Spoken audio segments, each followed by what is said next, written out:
बंदी छोड़ सतगुरु रामपाल जी भगवान की जय हो।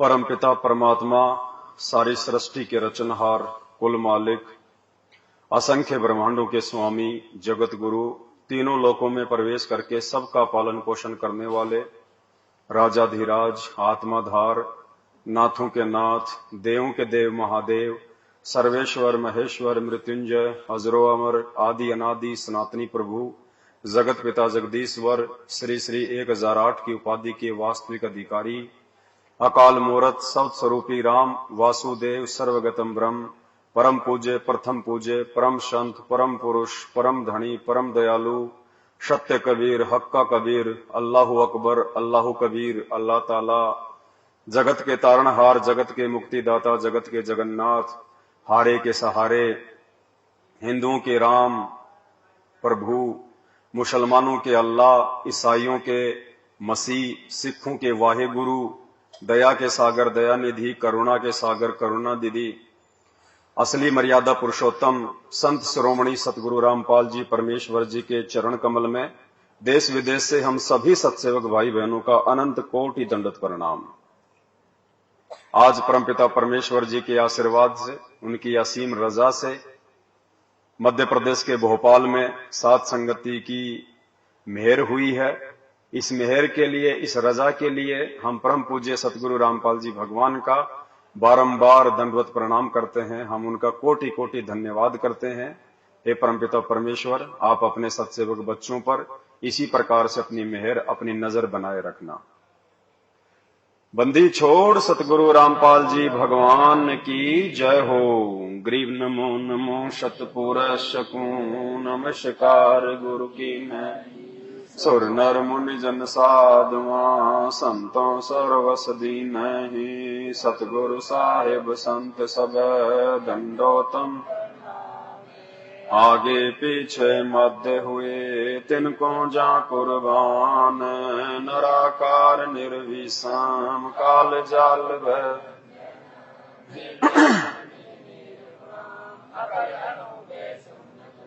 सोहम सुरति समापतम, सकल समाना नीरत ले, उजल हिरंबर हरदम बेपरवा,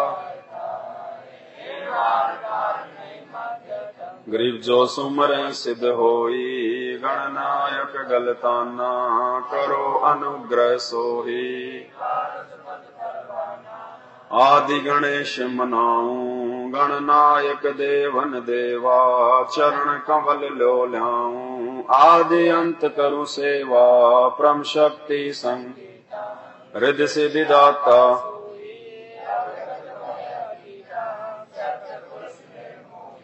जगदम्बा जगदीशा, मंगल रूप मुरारी, तन मन अर्पूं शीशम, भक्ति मुक्ति भंडारी, सुर नर मुनि जन ध्यावे, ब्रह्मा शेष सहस मुख गावे, पूजे आदि गणेशा, इंद्र कुबेर सरीखा, वरुण धर्म राय, सुमरथ जीवन जी का, मन इच्छा फल पावे, 33 कोटि अधारा, ध्यावे 88 उत्तर,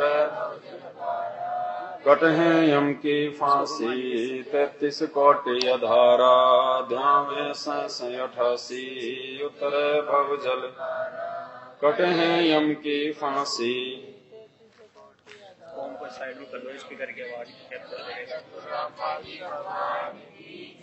बंदी छोड़ सतगुरु रामपाल जी भगवान की जय हो। बंदी छोड़ सतगुरु रामपाल जी भगवान।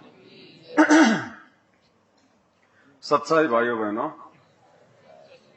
दया परमपिता परमेश्वर जी की इस विशेष समय को, जिस समय के लिए परमपिता परमेश्वर जी ने 4 युगों से इंतजार किया, ये बिचली पीढ़ी का समय है। ये कोई सामान्य समय नहीं है। आप और हमें नॉर्मल समय लग रहा होगा, लेकिन जब हम परमात्मा के तत्व ज्ञान से विचार करेंगे तो हमें पता चलेगा कि हम इस धरती के सबसे सुनहरे समय में जी रहे हैं। इस धरती पे साक्षात परमात्मा अपने वास्तविक रूप में, स्वरूप में धरती पे हम सबके समक्ष हमारे पूज्य गुरुदेव हमारे बाप के रूप में प्रकट है। वर्तमान समय को देवी देवता भी ऊपर से तरसते हैं कि हमें वर्तमान में मानव जन्म क्यों नहीं प्राप्त है, क्योंकि परमात्मा ने इस धरती को, इस मृत लोक को मुक्ति खेत बताया, मोक्ष का द्वार बताया। केवल मानव शरीर में और 21 ब्रह्मांड में ये धरती ही एक ऐसा छोटा सा ये क्षेत्र है जहां से हम 84 लाख योनियों के दुख से बाहर निकल सकते हैं। 21 ब्रह्मांड इतना बड़ा, इतना लंबा चौड़ा, लेकिन ये छोटी सी जगह।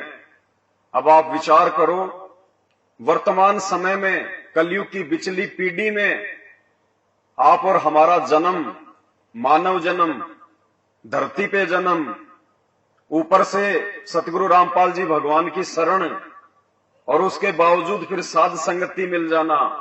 साध संगति का मतलब है हमारी आंखें खुल जाना, हमारे अंदर वो बुद्धि का विकसित हो जाना जो हम सही और गलत का निर्णय कर सकें। हम अपने गुरु भगवान की मानस रूप में जो आए हुए हैं, हम उनकी पहचान कर सकें। ये सारे जोड़ जुगाड़ मिलना परमात्मा कहते हैं ये तो बिल्ली के भाग का छीका टूटा है। और इस वर्तमान समय को जो भाई बहन अपनी खुद की कमजोरी से, गलती से, अज्ञानता से चूक जाएंगे, तो ना जाने परमात्मा फिर कितने अनंत युगों के बाद में संभालेगा। क्योंकि अब का बिछड़ा हुआ प्राणी जल्दी से परमात्मा फिर उसको अपनी शरण में नहीं लेगा। तो हमने हर प्रकार से अपने बाप के साथ चलने के लिए तैयार होना है। जो भी हमारे अंदर जो कमजोरियां हैं, अज्ञानता है, सारी हमने 90% तो परमपिता परमेश्वर जी के ज्ञान से, उनकी सुसंगति से, उनके सत्संगों से, और बची कुची 10% कमजोरियां हमने आपस में साध संगति के माध्यम से, भगत मिलन समारोह के माध्यम से दूर करनी है। इसीलिए परमात्मा ने ये थोड़ा सा समय आप और हमें दिया है। तो अब हमने किसी भी प्रकार से बैक नहीं होना है, ना अपनी कमजोरी के चलते, ना लोकलाज के चलते, ना समाज के डर और भय के चलते। हमारी पीठ पीछे वो समर्थ परमात्मा खड़ा है, जो समर्थ परमात्मा 21 ब्रह्मांड को चला रहा है अपनी वचन शक्ति से। परमात्मा कहते हैं जैतू चाले एक कदम, मैं चालू कदम 60, जैतू हो जा काठ का, मैं हो जाऊं लोहे की लाठ। दोनों ही बातें बता रहे हैं परमात्मा इस वाणी में।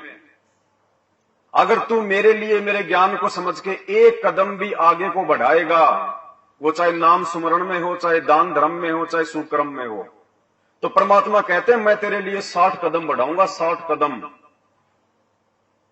और जैतू हो जा काठ का। काठ का मतलब अगर तेरे अंदर थोड़ा सा भी अहंकार आ गया, अभिमान आ गया, कठोरता आ गई, तो कहते हैं जैतू हो जा काठ का, तो मैं हो जाऊंगा लोहे की लाठ। तू अगर हिरण्यकशिपु बन गया ना, तो फिर मैं भी नरसिंह बन जाऊंगा। दोनों तरफ से परमात्मा हमें आगाह कर रहे हैं। भगत के लिए वो भगवान है और दुष्ट के लिए वो राम है, श्री कृष्ण है वो। तो सारी कमजोरियां हमने दूर करनी है। देखो हम आपस में सब भाई बहन हैं। अगर कोई एक भाई बैठ के बीच में अगर अपने छोटे भाई बहनों को अगर समझाता है, तो इसमें उस भगत का कोई श्रेय नहीं होता है। कुछ लोग अपनी कमजोरी के चलते, अपनी छोटी सोच के चलते मीन मेख निकालने लग जाते हैं। ये हमारी कहीं न कहीं ज्ञान की कमजोरी है, ये हमारी बुद्धिमत्ता की ये कमजोरी है। हमने तो फायदा उठाना चाहिए। अरे हम लोग स्कूल में जाते थे, हम पढ़ाई किया करते थे, टीचर हमारे को जो है पढ़ाया करता था। टीचर के पढ़ाने के बाद में यदि कोई हमारा साथी हमारी मदद कर देता था उसी विषय को लेके, तो हम उसको कोई टीचर थोड़ी समझते थे, हम उससे कोई द्वेष थोड़ी करते थे। हम तो मौका देखते थे कि कौन ऐसा विद्यार्थी है, कौन ऐसा मेरा सहपाठी है जो टीचर के पढ़ाने के बाद मुझे और अच्छे से इस चीज को मुझे समझा दे। हम लोग उस चीज का फायदा उठाया करते थे, उस भगत का। हम उससे मनमुटाव नहीं किया करते थे कि अपने आप में ज्यादा सियाना समझ रहा है, अपने आप में ज्यादा पढ़ंतरी हो रहा है। हम लोग उसका फायदा उठाते थे कि अगर मैं इसे थोड़ी बहुत सहायता प्राप्त कर लूंगा तो टीचर के डंडे खाने से बच जाऊंगा। तो ठीक वो स्थिति यहां पे है। ये सत्संग हमारा एक मतलब विद्यालय है। सतगुरुदेव भगवान हमारे टीचर हैं, हमारे प्रिंसिपल हैं। हम सब भाई बहन आपस में सहपाठी हैं। हमने तो एक दूसरे का सहारा लेके भक्ति मार्ग में आगे बढ़ना है। तो मन में कभी भी ये चीज नहीं रखनी, और जिसके मन में ये चीज आ गई, जरा सी भी आ गई, जरा सी भी, उसी समय परमात्मा सात संगति से नीचे गिरा देगा। और सात संगति से नीचे गिरा हुआ इंसान नहीं उठ पाएगा, वो कितना ही प्रयास कर लो, क्योंकि ये फाइनल मौका दिया हमें परमात्मा ने। इस समय की महत्वता का भाई और बहनों हमें आगे चल के मालूम पड़ेगा, जब गुरुजी आ जाएंगे और फिर परमात्मा चेक करेगा ना वो कॉपी कि तुमने क्या लिखा मेरे पीछे से। उस समय हमें पता चलेगा इन बातों का। तो हमने कोई भी अपनी जो है कमजोरी जाहिर नहीं करनी है। ना यहां पे कोई गुरु है, ना यहां पे आपको कोई आदेश देने वाला है, ना कोई आपके ऊपर कोई सरपंच है, ना कोई कोऑर्डिनेटर है। यहां पे सब भाई बहन है। आगे बढ़ना हमारे को, पीछे बैक नहीं होना। अब परमात्मा की महिमा करते हैं, एक शब्द गाते हैं गुरुदेव भगवान का। सतगुरु रामपाल जी भगवान की जय हो, भगवान की जय हो। बंदी छोड़ सतगुरु रामपाल जी भगवान की। तुम मिलके संगत सारी, जय बोलो बंदी छोड़ किए। तुम मिलके संगत सारी, जय बोलो बंदी छोड़ किए। तुम मिलके संगत सारी, जय बोलो बंदी छोड़, जय बोलो बंदी छोड़ की, जय बोलो बंदी छोड़ की, जय बोलो बंदी छोड़ की, जय बोलो बंदी छोड़ की। तुम मिलके संगत सारी, जय बोलो बंदी छोड़ की। तुम मिलके संगत सारी, जय बोलो बंदी छोड़। अग्नि में प्रहलाद बचाया, थारा नाम बिसारा ना। अग्नि में प्रहलाद बचाया, तारा नाम बिसारा ना। जो सतगुरु थारे दर पे आ गया, किसे वक्त भी हारा ना। जो सतगुरु थारे दर पे आ गया, किसी वक्त भी हारा ना। थारी महिमा अपरम पारी, जय बोलो बंदी छोड़ की। थारी महिमा अपरम पारी, जय बोलो बंदी छोड़ की। तुम मिलके संगत सारी, जय बोलो बंदी छोड़ की। तुम मिलके संगत सारी, जय बोलो बंदी छोड़ की। अब देखो हमें परमात्मा क्या कह रहे हैं इस शब्द के माध्यम से। ये सारे जो काम हैं ये परमात्मा पहले अपने भक्तों के लिए ये कर चुके हैं। अग्नि में प्रहलाद बचाया, यानी ये भगत ऐसी ऐसी महान आत्माएं पहले हो चुकी हैं। उन आत्माओं के ये किस्से कहानियां परमात्मा हमें दृढ़ता के लिए, विश्वास के लिए ये शब्द बना के गा रहे हैं। अब भाइयों और बहनों हमने भी वही कर्म करने हैं, उस प्रहलाद के जैसे, मीराबाई के जैसे, ताकि हमारे जाने के बाद में हजारों साल जब ये भक्ति मार्ग चले तो आने वाली आत्माओं के लिए आप और हम एक एग्जाम्पल बन जाएं। हमने वो कर्म करने हैं। इसीलिए तो परमात्मा ने हमारे को प्रहलाद जी की वो कहानी सुनाई, वो किस्सा सुनाया कि अगर विश्वास हो यदि अपने इष्ट पे, तो प्रहलाद के जैसा होना चाहिए। 84 प्रकार की यातनाएं उस प्रहलाद को दी गई थी, 84 प्रकार की। लेकिन उसने हार नहीं मानी, घबराए नहीं। वो 10 साल का बच्चा, छोटा सा, दृढ़ रहा, वो अडिग रहा। 84 प्रकार की यातनाएं, जबकि आज तो हमारे सामने वो परिस्थितियां भी नहीं है। अगर उस प्रहलाद के जैसी एक भी अग्नि परीक्षा परमात्मा आप और हमारी ले ले, एक भी दिखाई नहीं दे, एक भी, तो सोचो आप और हम कहां खड़े हैं इस भक्ति मार्ग में। हमने कितना तैयार होना है। और उसके बाद फिर परमात्मा ने हमें फिर नया रक्षा मंत्र दिया और क्या कहा, सतगुरु शरण शरणाई, शरण गए कछु भय नहीं व्यापे, काल जाल भय मिट जाही, रोग शोग छल छिद्र न व्यापे, सन्मुख न ठहराई, और जहर अग्नि तन निकट नहीं आवे, दूरी जात रंगाई, वीर बेताल बाण नहीं लागे, यम के कोट ढहाई, 98 पुण्य मूठ ना लागे, उल्ट तही दर खाई, बैर करे सोए दुख पावे, सुरती सबद। आज भी परमात्मा हमें गारंटी दे रहे हैं, अगर तुम मर्यादा में रहोगे, नियमों पे चलोगे, गुरु को भगवान मान के चलोगे। देखो, गुरु को भगवान माने बिना तो हम मर्यादा में रह ही नहीं पाएंगे, हम दृढ़ कभी जिंदगी में हो ही नहीं पाएंगे। ये प्रथम नियम है। जिस दिन हमने सतगुरु रामपाल जी परमेश्वर को परमेश्वर मान लिया, भाई ये तो परमेश्वर है ही, लेकिन हमने मानना है इनको परमेश्वर। जिस दिन हमने अपने गुरु को ही भगवान मान लिया, गुरु गोविंद कर जानियो और रहियो शब्द समाए, मिले तो दंडवत बंदगी नहीं पल पल, उस दिन भाई और बहनों ये सारे रूल एंड रेगुलेशन परमात्मा की भक्ति के ऑटोमेटिक आप और हमारे ऊपर ये लागू हो जाएंगे।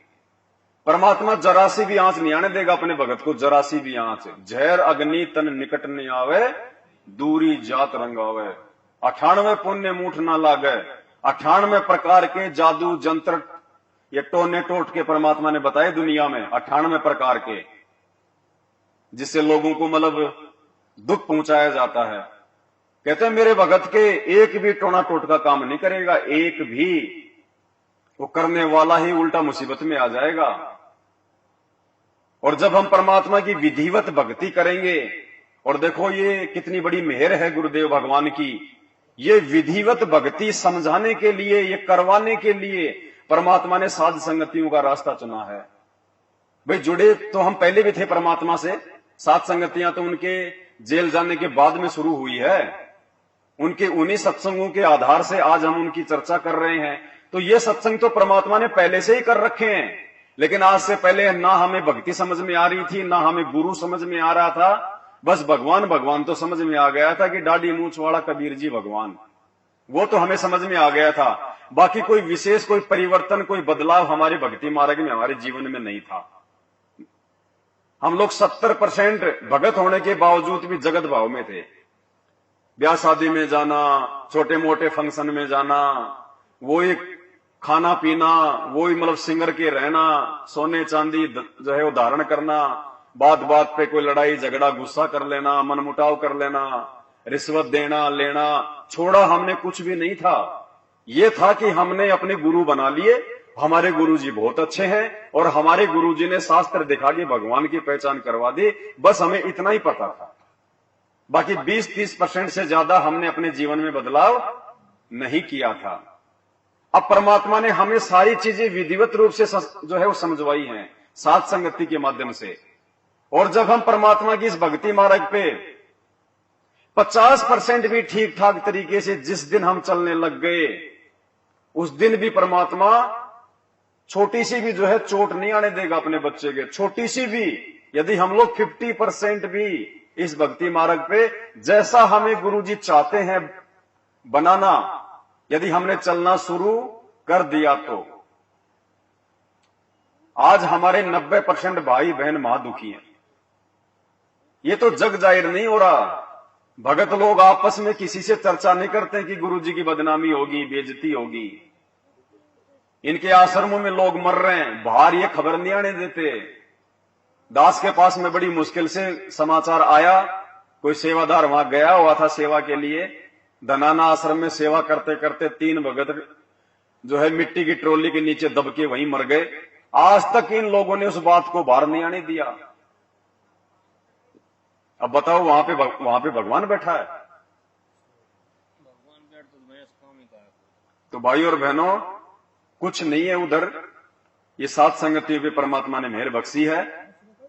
और देख लो सात संगतियों में परमात्मा के बच्चों के जरा सी भी चोट नहीं आने दे रहा परमात्मा, जरा सी भी चोट। क्यों? क्योंकि जो भक्ति परमात्मा हमसे करवाना चाहते हैं उस विधि से हमने भक्ति करना शुरू कर दिया है। और जब हम विधि से भक्ति करना शुरू कर देंगे तो गुरुदेव भगवान ने क्या कहा, क्या समझाया हमारे को। जिस दिन हम विधि से तीनों समय की आरतियां करना शुरू कर देंगे, जैसा कि परमात्मा ने सात संगतियों में शुरू करवा दी है, खड़े होके भगवान के दरबार के आगे। अरे पहले हम इन पत्थरों के आगे भी तो खड़े होके आरती करते थे, नहीं करते थे? खड़े होके करते थे, विधि से करते थे, नहा धोके करते थे। यहां तो नहाने धोने की भी आवश्यकता नहीं है। तो आज तो साक्षात हमें परमात्मा मिल गया, भगवान मिल गया, बंदी छोड़ है साक्षात इस धरती पे। अभी तो केवल थोड़े से लोगों को पता है, थोड़े से समय में पूरी दुनिया को पता चल जाएगा। परमात्मा ऐसी विकट परिस्थितियां पैदा कर देगा, ना चाहते हुए भी लोगों को इनके चरणों में आना पड़ेगा। क्योंकि एक सत्संग में परमात्मा ने बताया कि जीव की आदत है वो हार नहीं मानता, और भगवान की आदत है वो हार मनवा के छोड़ता है। तो आप देख रहे होंगे क्या माहौल देश और दुनिया का धीरे धीरे तैयार हो रहा है। घुटनों के बल बैठा देगा परमात्मा पूरी दुनिया को। भगवान है, धरती पे आया है, सबको जानकारी करवाएगा, सबको। कोई भक्ति करे ना करे ये उसके संस्कार, लेकिन ये परमात्मा सब तक संदेशा पहुंचा देगा कि धरती पे ये यदि कोई देव है, यदि कोई परम शक्ति है, तो सतगुरु रामपाल जी भगवान है। और जिस दिन हम इस परमात्मा की विधि से भक्ति आरती अपने गुरु को ही परमात्मा मान के शुरू कर देंगे, उसके बाद हमें गुरुदेव भगवान ने बताया कि पुण्यात्माओं, ये 33 करोड़ देवी देवता, ब्रह्मा विष्णु महेश, ये तुम्हारे सिक्योरिटी गार्ड बन के रहेंगे, सिक्योरिटी गार्ड। अब बताओ कितनी बड़ी बात बोली है गुरुदेव भगवान ने कि ये तुम्हारी रक्षा करेंगे। यहां पे अगर तुम्हारे ऊपर अगर किसी ने थोड़ा से भी यदि कोई आंच आने का कोई वो किया प्रयास, तो परमात्मा कहते हैं ये ब्रह्मा विष्णु महेश ही तुम्हारी सिक्योरिटी करेंगे, वरना परमात्मा जबरदस्ती से करवाएगा। और परमात्मा कहेगा देख ये तेरी महिमा कर रहे हैं, ये तेरी वंदना कर रहे हैं, असुर निकंदन रमैणी के माध्यम से 16 मिनट में 33 करोड़ देवी देवताओं की वंदना हो जाती है, 33 करोड़ देवी देवताओं की। उसके बाद में मजबूरन ये हमारे को चाहते हुए भी जो है ये कोई दुख नहीं दे सकते। तो फिर हमें भय किस बात का भाई, हमारे को डर किस बात का? इतना समर्थ परमात्मा जिसके आदेश से देवी देवता भी हमारी सिक्योरिटी में। तो भाइयों और बहनों, हम कोई छोटी मोटी आत्मा नहीं है। अपने आप को समझो, पहचानो। थोड़ा सा संघर्ष करने की आवश्यकता है, थोड़ा सा। बहुत सारे जैसे टेम्पो वगैरह होते हैं, छोटी मोटी गाड़ियां होती हैं, वो वैसे नहीं होती स्टार्ट। हल्का सा धक्के की आवश्यकता पड़ती है उनको, उसके बाद ऑटोमेटिक स्टार्ट हो जाती है। तो हमने थोड़ा सा संघर्ष करने की जरूरत है। परमात्मा हमारे साथ में ही है, दूर नहीं है। गुरुदेव भगवान है, ये परमेश्वर है, ये कोई आम व्यक्ति नहीं है जो जेल में जाके बैठ गए और इनको कुछ नहीं पता कि बाहर क्या हो रहा है। ये अपने बच्चों के दुख दर्द और तकलीफ से ये पल पल वाकिफ है, पल पल। आज हमें यही तो जो है भक्ति करवा रहे हैं। अगर भगवान जेल में बैठ गए तो हम भक्ति जिंदगी में नहीं कर सकते। शब्द रूप में गुरुदेव भगवान हम सबके साथ में, सबके साथ में। लेकिन परमात्मा का एक विधान है, शब्द रूप में साथ होते हुए भी परमात्मा अपनी उसी आत्मा की रक्षा करता है, उसी आत्मा के काज जो है वो सफल करता है, जो आत्मा जो मर्यादा में रह के जो भक्ति करेगी। और उसके बाद देखो परमात्मा ने इस सत्संग में बताया देवी देवता तुम्हारी सिक्योरिटी में आ जाएंगे। अब बताइए, अब देवी देवता साध संगत की सिक्योरिटी में है या फिर उन आश्रमों में है सिक्योरिटी में? अगर आश्रमों में सिक्योरिटी में होते तो ट्रैक्टर के नीचे 3-3 भगत दब के नहीं मर सकते। मुंडका आश्रम में 3-3 भगत टैंक की सफाई करते समय जहरीले गैस से नहीं मर सकते। और जब भी इनके आश्रमों में समागम होते हैं 10-15 तो मरते हैं आने जाने में, एक्सीडेंट में। बताइए कहां है वहां परमात्मा? अभी वो तो भगवान के लिए आ रहे हैं, भगवान के लिए जा रहे थे। क्या परमात्मा को नहीं पता था इस बात का? लेकिन इसका विधान है, इसका रूल है इसके नियम तोड़ के चाहे इसकी कितनी पूजा पाठ कर लो, ये परमात्मा साथ नहीं देगा। डॉक्टर चाहे कितना ही अच्छा क्यों ना है, उसके नियम और मर्यादा तोड़ के, उसके परहेज तोड़ के चाहे तुम उसकी कितनी गोली दवाई खा लो, डॉक्टर कुछ नहीं कर पाएगा। क्या कह रहे हैं हमें परमात्मा? इसी प्रकार हम इस संसार में रहेंगे, हम सबका सत्कार करेंगे, लेकिन पूजा हम अपने मालिक की करेंगे, अपने परम पति की करेंगे, जो सबका मालिक है, कबीर भगवान की करेंगे। और ये सभी जितने भी यहाँ के, जैसे असुर निगंध रामायणी में हम सबका सत्कार करते हैं, छोटे से लेकर 500 तत्वों तक की आरती इसके अंदर आ जाती है, तो हम सबका सत्कार करते हैं। सत्कार करने से विनम्रता आती है। और ये फिर ये ब्रह्मा विष्णु महेश या जितने भी कोई भी है देव, ये आपको टच नहीं कर सकते। इनके ऊपर फिर डंडा है परमात्मा का कि ये आपका एक सत्कार करते हैं और फिर भी आप इनको सताओगे तो इनको ज्यादा सजा मिलेगी। ये जो आपको विधि बता रखी, ये आपके प्रोटेक्शन के लिए है, भगवान का विधान बनाए रखने के लिए है, और आपको इस संसार रूपी सागर से पार होने के लिए सफर में सहयोगी रहेंगे, आपका प्रोटेक्शन करेंगे ये देवता। और सभी आपके घरों के चारों तरफ पहरे दिया करेंगे, जो सतगुरु कबीर साहब के इस नाम से जुड़ जाएगा।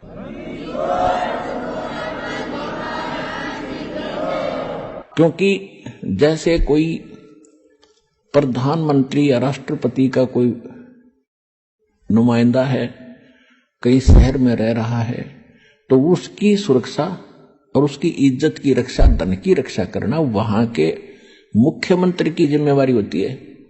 और मुख्यमंत्री नीचे डीसी और एसपी को सतर्क कर देता है कि इस आदमी का कोई उपचुक होगी, किसी सुविधा में कमी आ गई, तुम्हारी खैर नहीं है। तो चारों तरफ चक्कर काटते रहते हैं वो, और एक बार जरा सा भी कोई उपचुक कर दे, 2 मिनट में पुलिस डालेगी उसके पास। तो इसी प्रकार आप उस परम पिता के नुमाइंदे बच्चे हो जाओगे जिस दिन से आप सतलोक आसन बरवाला जिला हिसार हरियाणा से जुड़ जाओगे। आपकी सुरक्षा के लिए वहां ऐसे खड़े रहा करेंगे, देवी देवता चारों तरफ घूमा करेंगे आपके, कि देखो भूत प्रेत आकर बकवाद ना कर दे।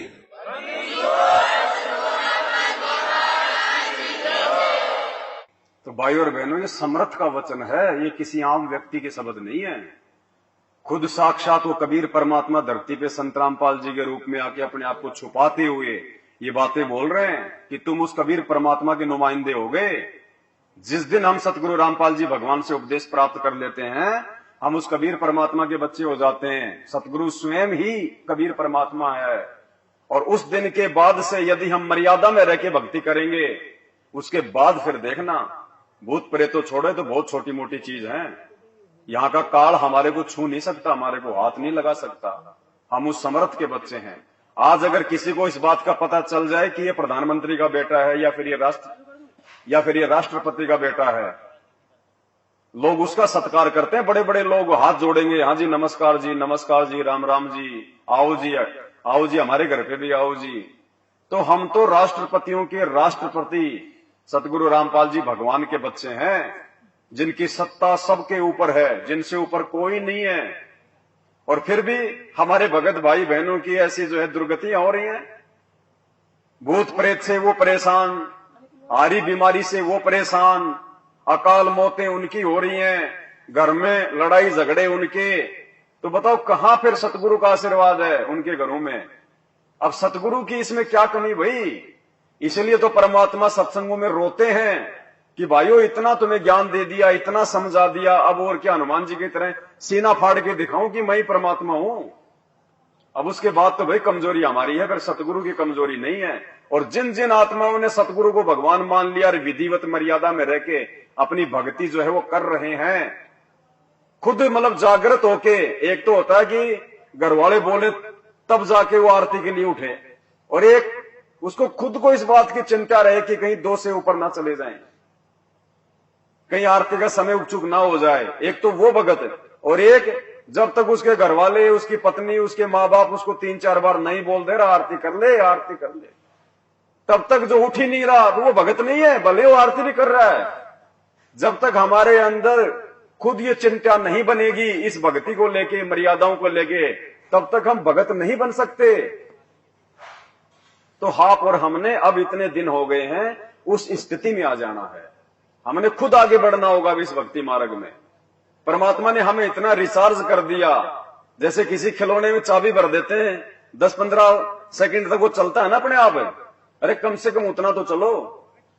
परमात्मा चाबी भर के गए 28 साल तक, और फिर भी हम लोग मतलब जर खाए बैठे हैं, तो कैसे बात बनेगी फिर? तो परमात्मा वही है, भगवान वही है, उनके नियम कानून कायदे वही हैं।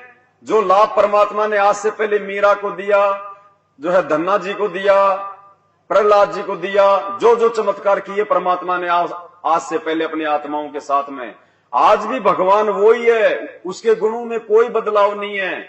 अगर ये कमजोरी है तो आप और हमारी है, हमारे विश्वास की है। और जिस दिन हम इस कमजोरी को दूर कर देंगे, परमात्मा तो खड़े खड़े चमत्कार करेगा, दुनिया देखेगी खड़े खड़े। सतगुरु रामपाल जी भगवान की। द्रौपदी सुता के चीर बढ़ाए, नरसी के भर भात जी। द्रौपदी सुता के चीर दुर्योधन की मेवा त्यागी, साग विदुर घर खात जी। दुर्योधन की मेवा त्यागी, साग विदुर घर खात। बन आए कृष्ण मुरारी, जय बोलो बंदी छोड़ की। बन आए कृष्ण मुरारी, जय बोलो बंदी छोड़ की। तुम मिलकर संगत सारी, जय बोलो बंदी छोड़ की। तुम मिलकर संगत सारी, जय बोलो बंदी छोड़ की। द्रौपदी सुता के चीर बढ़ाए और नरसी के भर्या, सारे काम ये परमात्मा करता है, ये कबीर परमात्मा करता है। यहां तक कि नकली संतों के रूप में उनके भक्तों को अगर कोई दर्शन भी होते हैं, कोई लाभ भी मिलता है, तो वो कबीर परमात्मा इस भक्ति की स्थिति को बनाए रखने के लिए सारा खेल खेलता है। सारा खेल ये परमात्मा खेलता है आप और हमारे लिए। अब देखो परमात्मा की हर एक लाइन में, हर एक चौपाई में एक गहरी शिक्षा।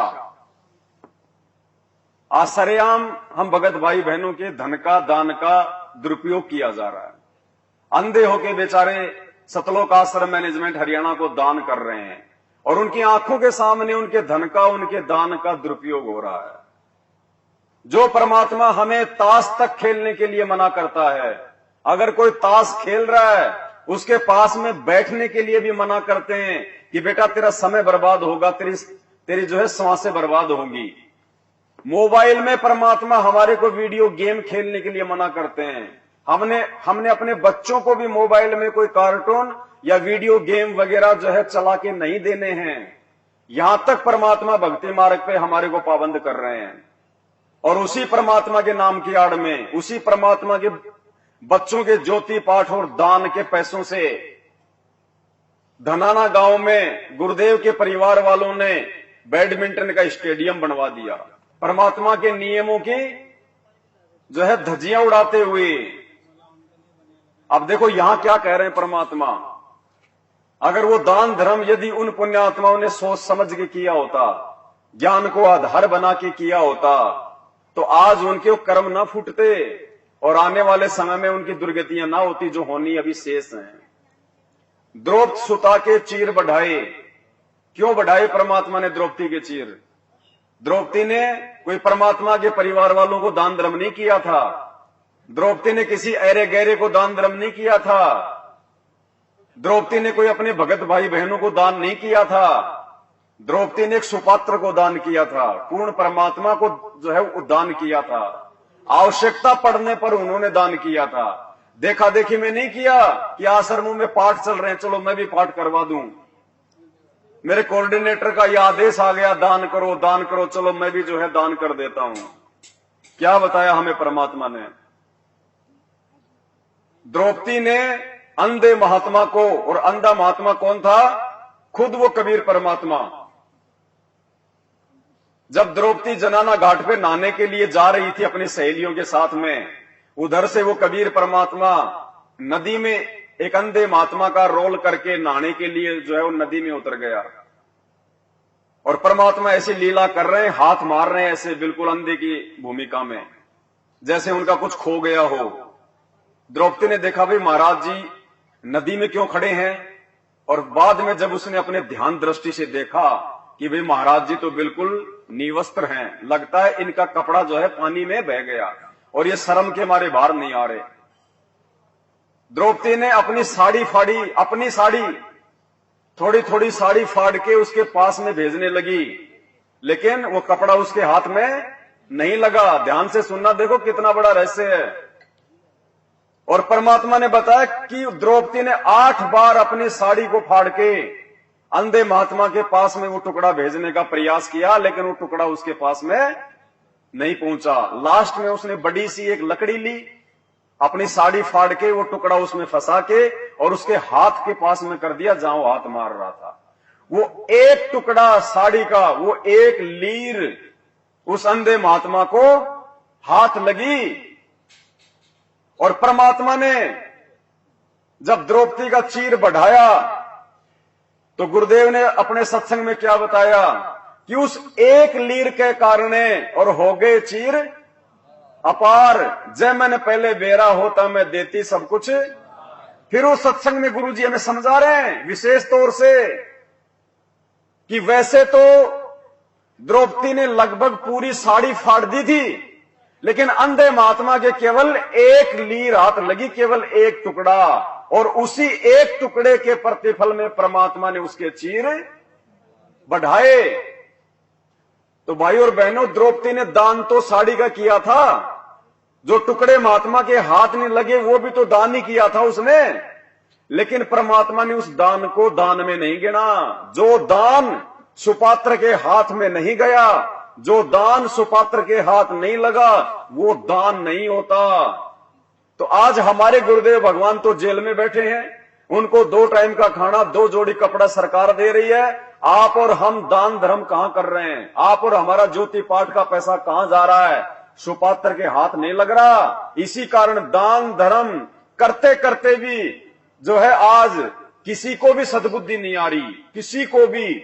उनकी आंखों के सामने उसी गांव धनाना में स्टेडियम बना दिया, और लेकिन कोई चुकार भी नहीं रहा, कोई बोल भी नहीं रहा। और जब वही मैनेजमेंट वाले उस स्टेडियम का वीडियो बना के यूट्यूब पे डालते हैं, तो वही अंधभगत नीचे लिखते हैं वो कमेंट्स में, जय बंदी छोड़ की, जय बंदी छोड़ की, आने वाले समय में स्टेडियम ये हम भक्तों के काम आएगा। हाँ जी, कमेंट्स में लिख रहे हैं वो। एक भगत ने कमेंट्स में लिखा क्या ये स्टेडियम गांव वालों के लिए बनाया है? तो दूसरा भगत बोला अभी तो गांव वालों के लिए है, आने वाले समय में हम भक्तों के काम आएगा। मतलब बुद्धि ऑफ, कुपात्र को दान देने के चलते, साध संगति के अभाव के चलते। देखो क्या कह रहे हैं परमात्मा। भाई और बहनों, ये छोटी मोटी बातें नहीं हैं। गुरुजी किसी को भी अलग से बैठा के कोचिंग नहीं देंगे। परमात्मा ने जो भी कुछ कहना होगा अपने सत्संगों में कहेंगे, सामूहिक रूप से कहेंगे, सार्वजनिक रूप से कहेंगे। निष्कर्ष आप और हमने निकालना पड़ेगा, आप और हमने। समुद्र में हीरे मोती होते हैं, लेकिन जो गोताखोर होते हैं वो ही निकाल पाते हैं, बाकी समुद्र किसी को निकाल के नहीं देता अपनी तरफ से। तो सुनो ध्यान से परमात्मा का सत्संग जो परमात्मा ने द्रौपदी के ऊपर किया है, और क्या समझा रहे हैं परमात्मा हमें सत्संग के माध्यम से। हमें निष्कर्ष निकालना पड़ेगा। घर पे भी जब हम परमात्मा के सत्संग सुनते हैं तो हमने बहुत ध्यान से सुनना है परमात्मा का सत्संग। पता नहीं कौन से समय, कौन से सत्संग में परमात्मा क्या रहस्य देते हैं। अलग से तो परमात्मा ने किसी को कोई बात बताई नहीं है, सारी बातें उनके सत्संगों से निकल के आ रही हैं। तो अब हमने परमात्मा के प्रत्येक वचन को ध्यान से सुनना पड़ेगा जब हम उनके सत्संग सुनते हैं। तो वो द्रौपदी की कथा जो हमने हजारों बार सुनी, लेकिन हमने कभी उन पे विचार नहीं किया कि परमात्मा क्या संकेत कर रहे हैं। तो सुनो क्या कह रहे हैं परमात्मा कि उस अंधे महात्मा को केवल एक टुकड़ा साड़ी का हाथ लगा था, बाकी तो द्रौपदी ने पूरी साड़ी की साड़ी फाड़ के फेंक दी थी, लेकिन वो एक लीर हाथ लगी, उसी एक टुकड़े के प्रतिफल में परमात्मा ने उसकी जो है उसकी साड़ी को बढ़ाया था। धर्म बिना धापे नहीं ये प्राणी प्रपंच, आस बिरानी क्यों के रत्न दिया हो तो संच। यदि पहले दान किया तो आज मिलेगा, अन्यथा तो सिर पटक ले, तो कितने किसी प्रकार की तू अन्य साधना कर ले। हाँ, ये मान लीजिए तेरे भाग्य में नहीं है, पूर्व में दान नहीं कर पाया, तो अब आपको तरीका बताया जा रहा है, ऐसे कीजिए। प्रमाण है कि जैसे द्रौपदी ने उसी जन्म में एक अंधे महात्मा को एक बिल्हाता अर्थात 8-9 इंच का एक कपड़ा लंगोट टाइप कोपीन टाइप बनाकर पाड़ कर दिया था। यानी वैसे तो उसने लगभग सारी साड़ी पाड़ कर डाल दी थी नदी में। अंधा महात्मा था, हाथ नहीं लग गया, वह एक लकड़ी का लपेट कर उसके हाथ का लगा दिया। अर्थात उस इतने के कपड़े का दान का इसी जन्म में भी परमात्मा ने उसको लाभ दे दिया, क्योंकि वो सुपात्र को दान किया गया था। वो परमात्मा कहता है कि जो जन मेरी शरण है ताका हूं मैं दास, गेल गेल ला गया फिरूं जब तक धरती आकाश। तो क्या कह रहे हैं यहाँ पे गुरुदेव भगवान? वैसे तो द्रौपदी ने पूरी लगभग साड़ी ही फाड़ के दान कर दी थी, लेकिन अंधे महात्मा के तो छोटा सा टुकड़ा हाथ लगा, छोटा सा टुकड़ा, और उसी के प्रतिफल में उसके चीर बढ़ाए परमात्मा ने। दुशासन 1000 हाथियों जितनी पावर थी, पसीने आ गए उसके। तो ये परमात्मा ने हमारे को दान करने का ठीक ठिकाना बताया। मैं तो बताया परमात्मा ने कि सुपात्र को दान धर्म किया जाता है, कुपात्र को नहीं किया जाता। और क्यों आज उन लोगों की दुर्गतियां हो रही हैं जो उनके पीछे चल रहे हैं आंख बंद करके? परमात्मा ने हमारे को बताया कि भगत को जो है पंचायती होना चाहिए, भगत को सच कहने वाला होना चाहिए, सही और गलत का निर्णय करने वाला होना चाहिए भगत को। मालिक ने एग्जाम्पल दिया, महाभारत के युद्ध में भीष्म पितामह, द्रोणाचार्य और कर्ण, इनका शरीर बाणों से छलनी क्यों कर दिया गया? ये तो इतने महान योद्धा थे, उसके बावजूद भी उनकी ऐसी दुर्गति से मौत क्यों हुई? तो परमात्मा ने बताया कि महाभारत के युद्ध में उन्होंने सच को सच नहीं कहा। आंखों के सामने उनके जो है वो गलत होता रहा, उसके बावजूद उन्होंने सभा में खड़े होके सच कहने की, सही कहने की, जो है सत्य का पक्ष करने की उन्होंने हिम्मत नहीं दिखाई, जिस कारण से आगे चल के उनकी ये दुर्गति। तो परमात्मा ये सत्संग हमें क्यों सुना रहे हैं भाई? हमें क्या मतलब है? परमात्मा ने इसलिए सुनाए कि आगे चल के तुम्हारे सामने भी वो धर्म संकट की स्थिति पैदा होगी। वो महाभारत मेरी संगत में भी होगा, और उस समय तुम क्या करोगे? तुम महात्मा विदुर की भूमिका निभाओगे या फिर भीष्म, द्रोण और कर्ण वाली भूमिका निभाओगे? तो मालिक कहते हैं कि महाभारत के युद्ध में कहीं ना आडी तिथि, और जिसके कारण उस युद्ध में उन तीनों के साथ में ऐसी बीती। तो ये शिक्षा परमात्मा आप और हमें दे रहे हैं कि भगत को एक पंचायती भी होना चाहिए। बात कहो तो सत्य कहो, अन्यथा वहां से उठ के चल दो, फिर बैठने की आवश्यकता नहीं है। भीष्म पितामह और द्रोणाचार्य, इन्होंने महाभारत के समय इनके साथ कैसी दुर्गति से मरे ये तीनों के तीनों। तो क्या कहते हैं कि द्रौपदी चीर हरण में उन्होंने कहीं न आडी तिथि, अर्थात महाभारत में उनके ऐसी बीती। भीष्म पितामह बाणों से छान दिया गया और पड़ा पड़ा कर रहा, उसके अंदर रो रहा है, पता नहीं कितने दिन में जाकर उसके प्राण निकले। ऐसे द्रोणाचार्य की मृत्यु हुई, ऐसे कर्ण को बाणों से छान दिया गया था। तो पुणात्माओं कहा कि द्रौपदी चीर हरण में कहीं न आडी तिथि, उन्होंने कुछ भी नहीं बोले, तात महाभारत में उनके साथ ऐसी बीती। तो पुणात्माओं हमने एक नेक इंसान भी बनना है, अपने जो सामाजिक व्यवहार के अंदर भी हमने खरा होना है, अपने कर्म बिगड़न नहीं देने। ठीक है, कहीं जाना पड़े तो 10 आदमी इकट्ठे हों तो सच्ची बात कहे, मानने तो ठीक से ना उठ के चला जा, अपने कर्म धर्म बिगाड़ियो ना। कहते तुमने धर्म उस दरगाह का मैल नहीं देखा, धर्मराज के तिल तिल का लिखा। आपकी सोच का भी काउंट होगा। अब बताओ, उस धनाना आश्रम में मिट्टी से भरी हुई ट्रॉली के नीचे 3 भगत दब के मरे, तो ये थोड़ी है कि वो दबते ही मर गए। 2-3 मिनट लगी होंगी, सांस उनका घुटा होगा, वो तड़पे होंगे। तो इन भक्तों के तो भीष्म पितामह से भी भयंकर दुर्गति से मौत हुई है, सतगुरु की शरण में आने के बाद भी। कोरोना में हमारे हजारों भगत भाई बहन मरे कि नहीं मरे? ऑक्सीजन के अभाव से दम घुट घुट के मरे कि नहीं मरे? क्यों मरे भाई? वो तो सतगुरु के भगत थे, सतगुरु के भगत के लिए तो सतगुरु कहते हैं कि यम के दूत तो छोड़ो, धर्मराज हाथ नहीं लगा सकता मेरे भगत को, यमराज हाथ नहीं लगा सकता। अब धर्मराज से बढ़ के फिर और कौन आ गया यहां पे? वो तो मृत्यु का देवता भाई। सतगुरु के भगत को तो वो भी हाथ नहीं लगा सकता। और यहां तो यम के दूतों को ही आने की जरूरत नहीं पड़ रही, गुरु जी के परिवार वाले यम के दूत बन रहे हैं भक्तों के लिए। कहने का मतलब है परमात्मा का विधान क्यों टूट रहा है? टूट नहीं सकता। साध वचन पलटे नहीं, चाहे पलट जाए ब्रह्मांड। गुरुजी ने जो अपने सत्संग में बोल दिया अपने भगत के लिए, वो उनका वचन है, लोहे की लकीर है, वो मिट नहीं सकती। फिर भी मिट रही है तो गलती भगत की है, सतगुरु की नहीं है। क्या बताया परमात्मा ने अपने भगत की जो है मृत्यु के विषय में? कबीर परमात्मा के भगत के बारे में आपको सत्संग में बहुत बार बताया है।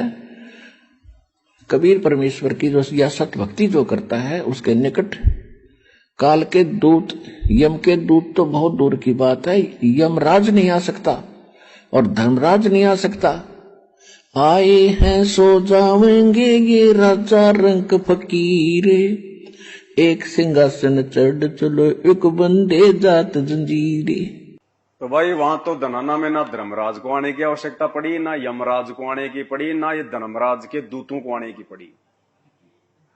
और दास इसीलिए तो बार बार कहता है भाई और बहनों कि वर्तमान में इस धरती पे काल स्वयं संत रामपाल जी के परिवार के रूप में उतरा हुआ है। लेकिन लोग सीरियस नहीं लेते इन बातों को और अपनी जान गंवा रहे हैं। 2022 में सात संगत से भाई बहनों की छटनी हुई।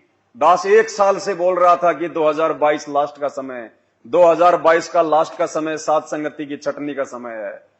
लोगों ने देखा ऐसे भोंक रहा है, और देख लो परमात्मा ने क्या खेल खेला, सबकी परीक्षा ले ली, दास की भी ले ली मालिक ने।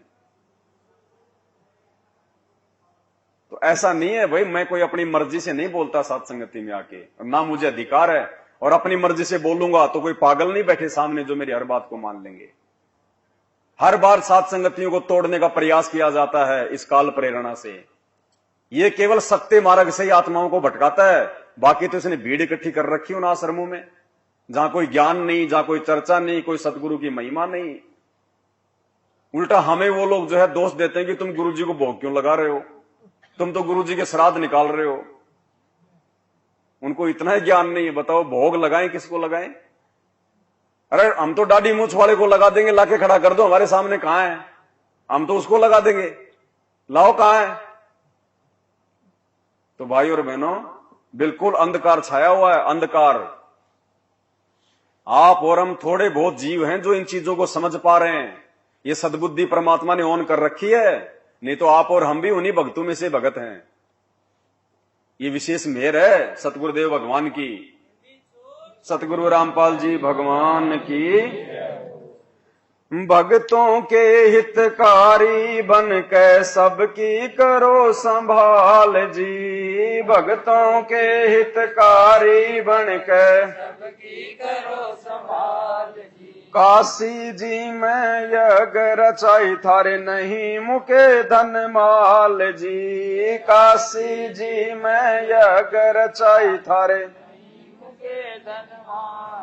तन 9 लख बोडी डारी, जय बोलो बंदी छोड़ की तन 9 लख बोडी, जय बोलो बंदी छोड़ की तुम मिलके संगत सारी, जय बोलो बंदी छोड़ की संगत सारी, जय बोलो बंदी छोड़ की। भक्तों के हितकारी बनकर सबकी करो संभाल जी, काशी जी में यज्ञ रचाई थारे नहीं मुके धन माल जी। परमात्मा ने ऐसी ऐसी लीलाएं भी फिर अपने भक्तों के लिए की। और देखो हर बात में परमात्मा का संकेत छुपा होता है, और वो संकेत आप और हमारे लिए हैं, भक्तों के लिए हैं, भगवान के लिए थोड़ी है। भगवान ने तो दिए हैं वो संकेत। अब काशी जी में परमात्मा ने वो यज्ञ रचाई, 18 लाख लोगों को परमात्मा ने भंडारा करवाया, दोहर दी, मोहर दी, छिक्के। और क्या बताया परमात्मा ने? ये खेल परमात्मा ने ये क्यों खेला? आने वाली पीढ़ियों को, अपने भक्तों को ये विश्वास दिलवाने के लिए कि यदि तुम उस परमात्मा पे पूर्णतया आश्रित होकर रहोगे, अपने गुरु के अलावा तुम किसी आन देव से, किसी से भी आध्यात्मिक क्षेत्र की कोई डिमांड नहीं करोगे, तो मुसीबत आने पे परमात्मा ऐसे तुम्हारी मदद करेगा जैसे आज मुझ गरीब की लाज रखी है। परमात्मा हमें संध्या आरती में क्या पढ़ाते हैं? साहूकार नहीं कोई जाके काशी नगर, यानी उस समय उस परमात्मा को, उस भंडारे के लिए कोई 2 रुपए, कोई 2 सेर आटा देने वाला कोई साहूकार भी नहीं था। साहूकार नहीं कोई जाके काशी नगर मंजारा, पूरी काशी में परमात्मा को कोई उधार देने वाला भी नहीं था, कोई साहूकार भी नहीं था। इतना गरीब था परमात्मा, लोगों की नजरों में इतना नीचा था। लेकिन परमात्मा ने क्या बताया कि मैंने रटना लगाई मेरे भगवान की, उस नाम की, मैंने विश्वास किया मैंने अपने परमात्मा के ऊपर, और फिर वो परमात्मा ऐसी समर्पित आत्मा के लिए कुछ भी कर सकता है। कल पे कारण कौन है, तू कर सेवा निकाम, मन इच्छा फल देऊंगा जब पड़ेगा मेरे से। तो आज गुरुदेव भगवान हमें वही चीजें समझा रहे हैं कि जितना जल्दी और जितना तुम अपने गुरु के प्रति समर्पित हो जाओगे हर प्रकार से, उसके बाद देखना फिर परमात्मा भंडारे खोल देगा, भंडारे। अभी तक बताओ, साथ संगत से जुड़े हुए चंद भाई बहनों के अलावा कौन है जो समर्पित है? कोई समर्पित नहीं है। समर्पित तो उस समय होंगे जब हमारे को पहचान होगी। सबके घर में 5-5 भगवानों की पूजा हो रही है। एक फोटो मिलती है आश्रम से, बीच में सतगुरु रामपाल जी भगवान, ऊपर कोने में कबीर जी, इधर गरीबदास जी, इधर पंडित चिदानंद जी और इधर स्वामी रामदेवानंद जी। और गुरुदेव क्या कह रहे हैं कि बच्चों, दरबार में केवल अपने एक भगवान की, अपने कबीर भगवान की फोटो होनी चाहिए। केवल अपने एक भगवान की हमारे को पूजा करनी है अपने दरबार में। और दरबार में तो हमने भक्तों की फोटोएं लगा रखी हैं। अरे रामदेवानंद जी तो भगत थे, वो कोई भगवान थोड़ी थे। चलो हम गरीबदास जी को भगवान मान लेते हैं, आए थे 350 साल पहले। दाढ़ी मूछ वाले को भगवान मान लेते हैं, भाई वो भी आए थे परमात्मा 600 साल पहले। लेकिन पंडित चिदानंद जी और आदरणीय रामदेवानंद जी कौन से भगवान थे? हम तो अपने जैसे भक्तों को, 2 कोटि के जीवों की हम तो पूजा कर रहे हैं। अरे भगवान ने लीलामय तरीके से किसी न किसी आत्मा को तो मतलब जो है अपने गुरु के रूप में जो है लेके आना था सामने। उनको तो गुरु शिष्य परंपरा को बनाए रखने के लिए गुरु बनाने की आवश्यकता थी। उन्होंने तो एक मुंह बोला गुरु बनाया था अपना, और गुरु वो बनना भी नहीं चाह रहे थे। आपको रियलिटी बताते हैं, जिस प्रकार 650 साल पहले काशी में जब कबीर परमात्मा ने पंडित रामानंद जी को अपना गुरु बनाया, वो रोने लग गया था रामानंद कि भगवान ये पाप मेरे से नहीं होगा, आप तो जगत गुरु हो, मैं कैसे आपका जो है गुरु बन सकता हूं। तो परमात्मा ने कहा था, भाई कोई बात नहीं, लोक दिखावे में आप मेरे गुरु बन के रहो, बाकी तो मैं आपका गुरु हूं। अगर यदि आज आप मेरे गुरु बन के ये लीला नहीं करोगे तो कल को फिर कोई जो है गुरु बनाने की आवश्यकता ही नहीं समझेगा कि भैया तुम कबीर जी का नाम लेते हो ना, कबीर जी ने कौन सा गुरु बनाया था, तो भक्ति मार्ग आगे नहीं बढ़ पाएगा। ठीक वही लीला, सेम टू सेम लीला परमात्मा ने 17 फरवरी 1988 को, क्योंकि वो स्वामी रामदेवानंद जी वो तो इंतजार कर रहे थे कि कब वो परमात्मा इस धरती पे आवे, कब वो परमात्मा जो है वो इस धरती पे आवे। पहचान वो भी नहीं पा रहे थे। जब 17 फरवरी 1988 को सतगुरु रामपाल जी भगवान एक भगत की भूमिका में उनके पास में गए आश्रम में, तो भाई और बहनों ये सारी की सारी बातें परमात्मा और उनके बीच में ये गुप्त रूप में हुई थी। फिर सारी की सारी रामानंद जी नहीं चाह रहे थे कि मैं आपका गुरु बनूं, मैं आपका जो है वो गुरु बनूं, लेकिन परमात्मा ने सेम टू सेम वो लीला की। और परमात्मा ने फिर भेद दे दिया, संकेत दे दिया परमात्मा ने। ये पुस्तक है, जब जब भूल पड़े आप और हमारे घर में तो नहीं होगी, लेकिन मैनेजमेंट वालों के हर के घर में मिलेगी। और परमात्मा ने क्यों बंटवाई ये पुस्तक मैनेजमेंट वालों के घरों में, ये क्यों पहुंचाई? अभी तक तो लोगों को नहीं पता इसमें क्या क्या इसमें के अंदर रहस्य छुपे हुए हैं। लेकिन उन्होंने एक मतलब ईर्ष्या भाव में आके कि इसमें संजय और पवन के खिलाफ लिखा हुआ, बांट दो सबको, बांट दो सबको, सबके घर में बंटवा दी। अब इसमें क्या क्या संकेत दे रखे हैं परमात्मा ने अपने भगवान होने के विषय में। इसलिए दास चीखता है, चिल्लाता है। हालांकि मेरे तो ये पुस्तक बहुत बाद में हाथ लगी है, दास तो उससे पहले वीडियो बना चुका था कि ये रामदेवानंद जी कोई संत रामपाल जी के गुरु नहीं थे, ये तो परमात्मा ने लीला कर रखी है। देखो ये जब जब भूल पड़े पुस्तक है, पेज नंबर इसका 16 और 17। आप सब तो नहीं देख पाओगे, लेकिन जो आसपास बैठे हैं वो भाई देख लेना ताकि उनको विश्वास हो। स्वामी जी उस कुटी में 23 जनवरी 1997 तक रहे। 24 जनवरी को तलवंडी भाई पंजाब में गए, 25 जनवरी को विश्राम किया और 26 जनवरी 1997 को बैठे बैठे सतलोक चले गए दादा गुरु जी। सब आश्रमों की सुविधा त्याग कर अपने दास विदुर के पास आए। सतगुरु रामपाल जी भगवान कह रहे हैं कि सभी आश्रमों को त्याग के दादा गुरु जी मुझ दास के पास में आ गए थे लास्ट में। वहां जब देखा कि यथार्थ कबीर पंथ 13वां पंथ की नींव दृढ़ हो चुकी है तो सतलोक चले गए। जब उनका जिंद कुटिया में डेरा था, दास उनकी आज्ञा लेकर गांव में सत्संग व पाठ करने गया। सेवादारों को बताया था कि दास उस दिन आएगा, तब तक गुरुजी का ध्यान रखना। उस निश्चित दिन को दास कुछ लेट हो गया। देखो ये लीला की परमात्मा ने। गुरुजी ये गांव में सत्संग करने के लिए गए और भक्तों को बोल गए कि भैया मैं आऊंगा फलाने दिन, और तब तक तुम दादा गुरुजी का जो है ध्यान रखना। तो गुरुजी कह रहे हैं कि मैं जो टाइम बता के गया था कि मैं फलाने दिन आऊंगा, मैं थोड़ा सा आने में लेट हो गया। कुटिया में केवल गुरुजी के स्नान आदि की व्यवस्था शुद्धता से की हुई थी। शुद्धता का ध्यान रखते हुए दास जिंद पहुंचकर किसी भगत के घर स्नान करने लगा, जिस कारण से देरी हुई। उस समय तक सेवादारों ने 10 बार पूछा कि रामपाल आया है। दादा गुरुजी ने सेवादारों से पूछा, रामपाल आया है, रामपाल आया है। उनको तान रखा था कि पता करो क्यों नहीं आया। उस समय मोबाइल को तो कोई जानते भी नहीं थे, अन्य फोन भी गांव में नहीं थे। जब भक्तों को पता चला तो एक भगत आया और बोला, स्वामी जी ने 10 बार पूछ लिया कि कहां है, आज आने की कह गया था, क्या कारण हुआ। दास उसी समय भगत की मोटरसाइकिल लेकर तत्काल पहुंचा। गुरुजी मोटरसाइकिल लेके दादा गुरुजी के पास में तुरंत पहुंच गए। कई भगत बैठे थे। दास ने दंडवत किया। भाई जब अगर परमात्मा जब कोई लीला अपने हाथ में लेता है तो उसको पुण्यात्मा पूरी तरह से निभाता है।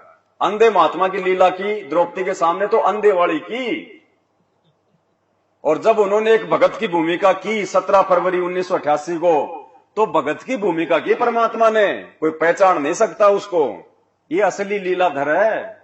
असली लीलाधर ये है, श्री कृष्ण जी नहीं है। ये है असली लीलाधर। जो लीला ये करता है उसको बखूबी निभाता है, कोई पहचान नहीं सकता। अंतर्यामी थे, लेकिन लीला जो भगवान करते हैं, जैसे 120 वर्ष धानक रूप में, जुलाय रूप में काशी में रहेगी, कोई आज तक नहीं समझ पाया वो भगवान थे। आज समझ में आ गया कि वो परमात्मा थे और हैं और रहेंगे। तो ये लीला ऐसी गजब की करता, कोई सोच भी नहीं सकता यू भगवान है, रह कैसे। अंधे की लीला करे थे, अंधे वाली करी पूरी। इस काल को भी धोखा देता है, यही वेद में लिखा है। और यही नानक साहब कहते, ए ठगवाड़ा ठगी देश खरा सियाणा बोता बार। ये धारणक रूप रहा करता है। और खुद कहते भगवान सोथल सीधर मैं करूं अपने धन के काज। तो लीला भगवान जब भगत की करेगा तो भगत की पूरी निभाएगा, दंडवत भी करेगा, सारे काम करेगा। दास ने दंडवत किया, चरण चंपी करने लगा, उनके चरणों की चंपी करने लगा, सेवा करने लगी, मालिश करने लगे गुरुजी। दास का सिर पकड़ा और ऊपर को किया। दादा गुरुदेव ने संत रामपाल जी का सिर पकड़ा और ऊपर किया, और सब भगत खड़े थे आसपास में। और क्या कहा, ये लाइन समझने की है।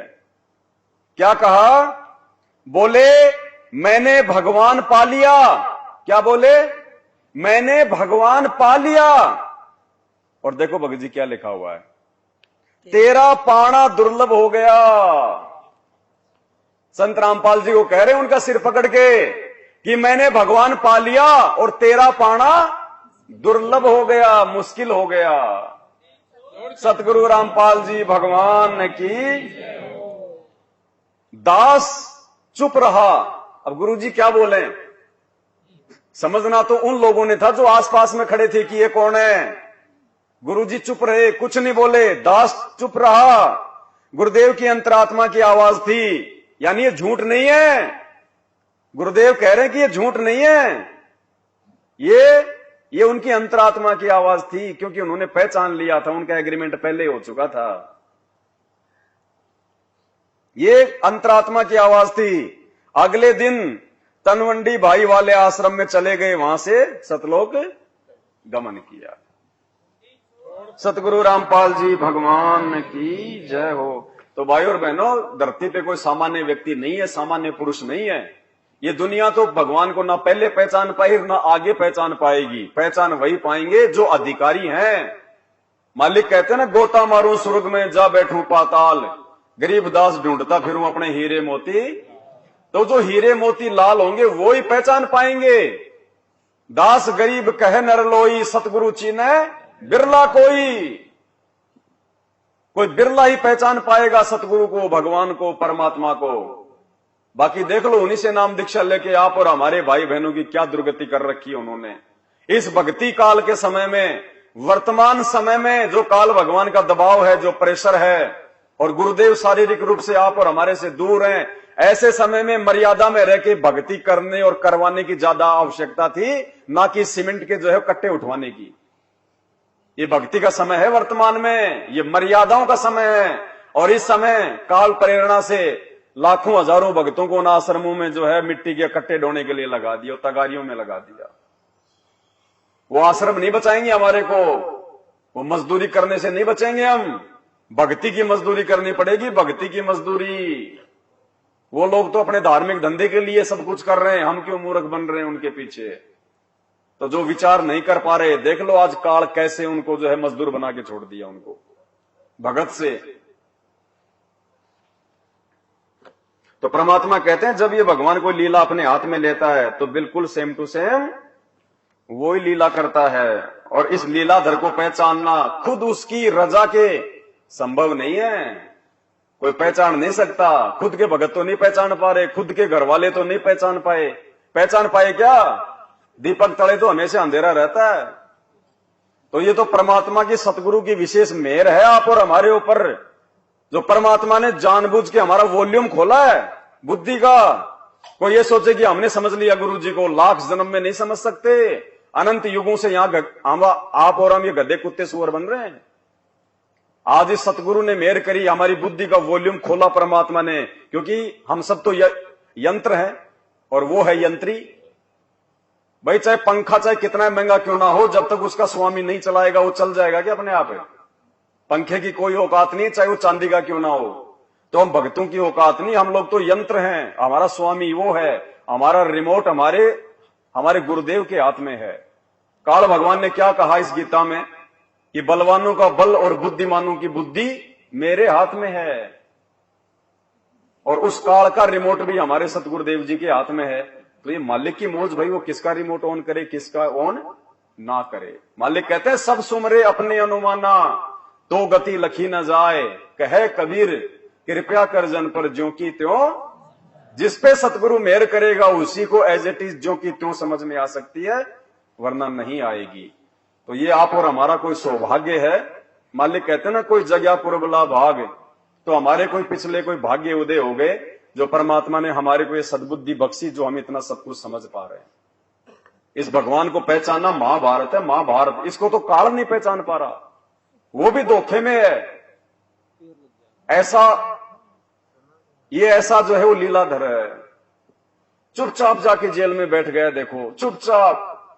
ना कोई संत का कोई भारी कोई लक्षण दिखाई देगा, कोई लक्षण नहीं, आम व्यक्ति के जैसे दिखाई देंगे, कुर्ते पजामे पहन के बिल्कुल आम व्यक्ति। वो काल भी धोखे में कि वो परमात्मा तो नहीं हो सकता, ये परमात्मा नहीं हो सकता, वो भी धोखे में। देखो इसलिए नानक जी ने कहा, ए ठगवाड़ा ठगी देश। तो भाई और बहनों, आप और हमारी क्या औकात है जब काल नहीं पहचान पा रहा, लेकिन परमात्मा ने पहचान करवा दी। अब बताओ, इनसे बड़ा दीनदयाल है कोई और? जब ये हमारे ऊपर इतने मेहरबान हैं, तो हमने भी अब इन पीछे नहीं हटना है। हमने इसी समय, इसी जन्म में इनके साथ में चलने की पुरजोर कोशिश करनी है, पूरा प्रयास करना है, एडी से चोटी तक का जोर लगा देना है। जो संघर्ष करना पड़े हम वो संघर्ष हम वो करेंगे। ये मीरा का उदाहरण हमें परमात्मा ने क्यों दिया? गुरुदेव कहते हैं जब मीरा संघर्ष कर सकती है, तो क्या आज की माता बहनें नहीं कर सकती? मीरा के कोई 4 हाथ पैर थे क्या?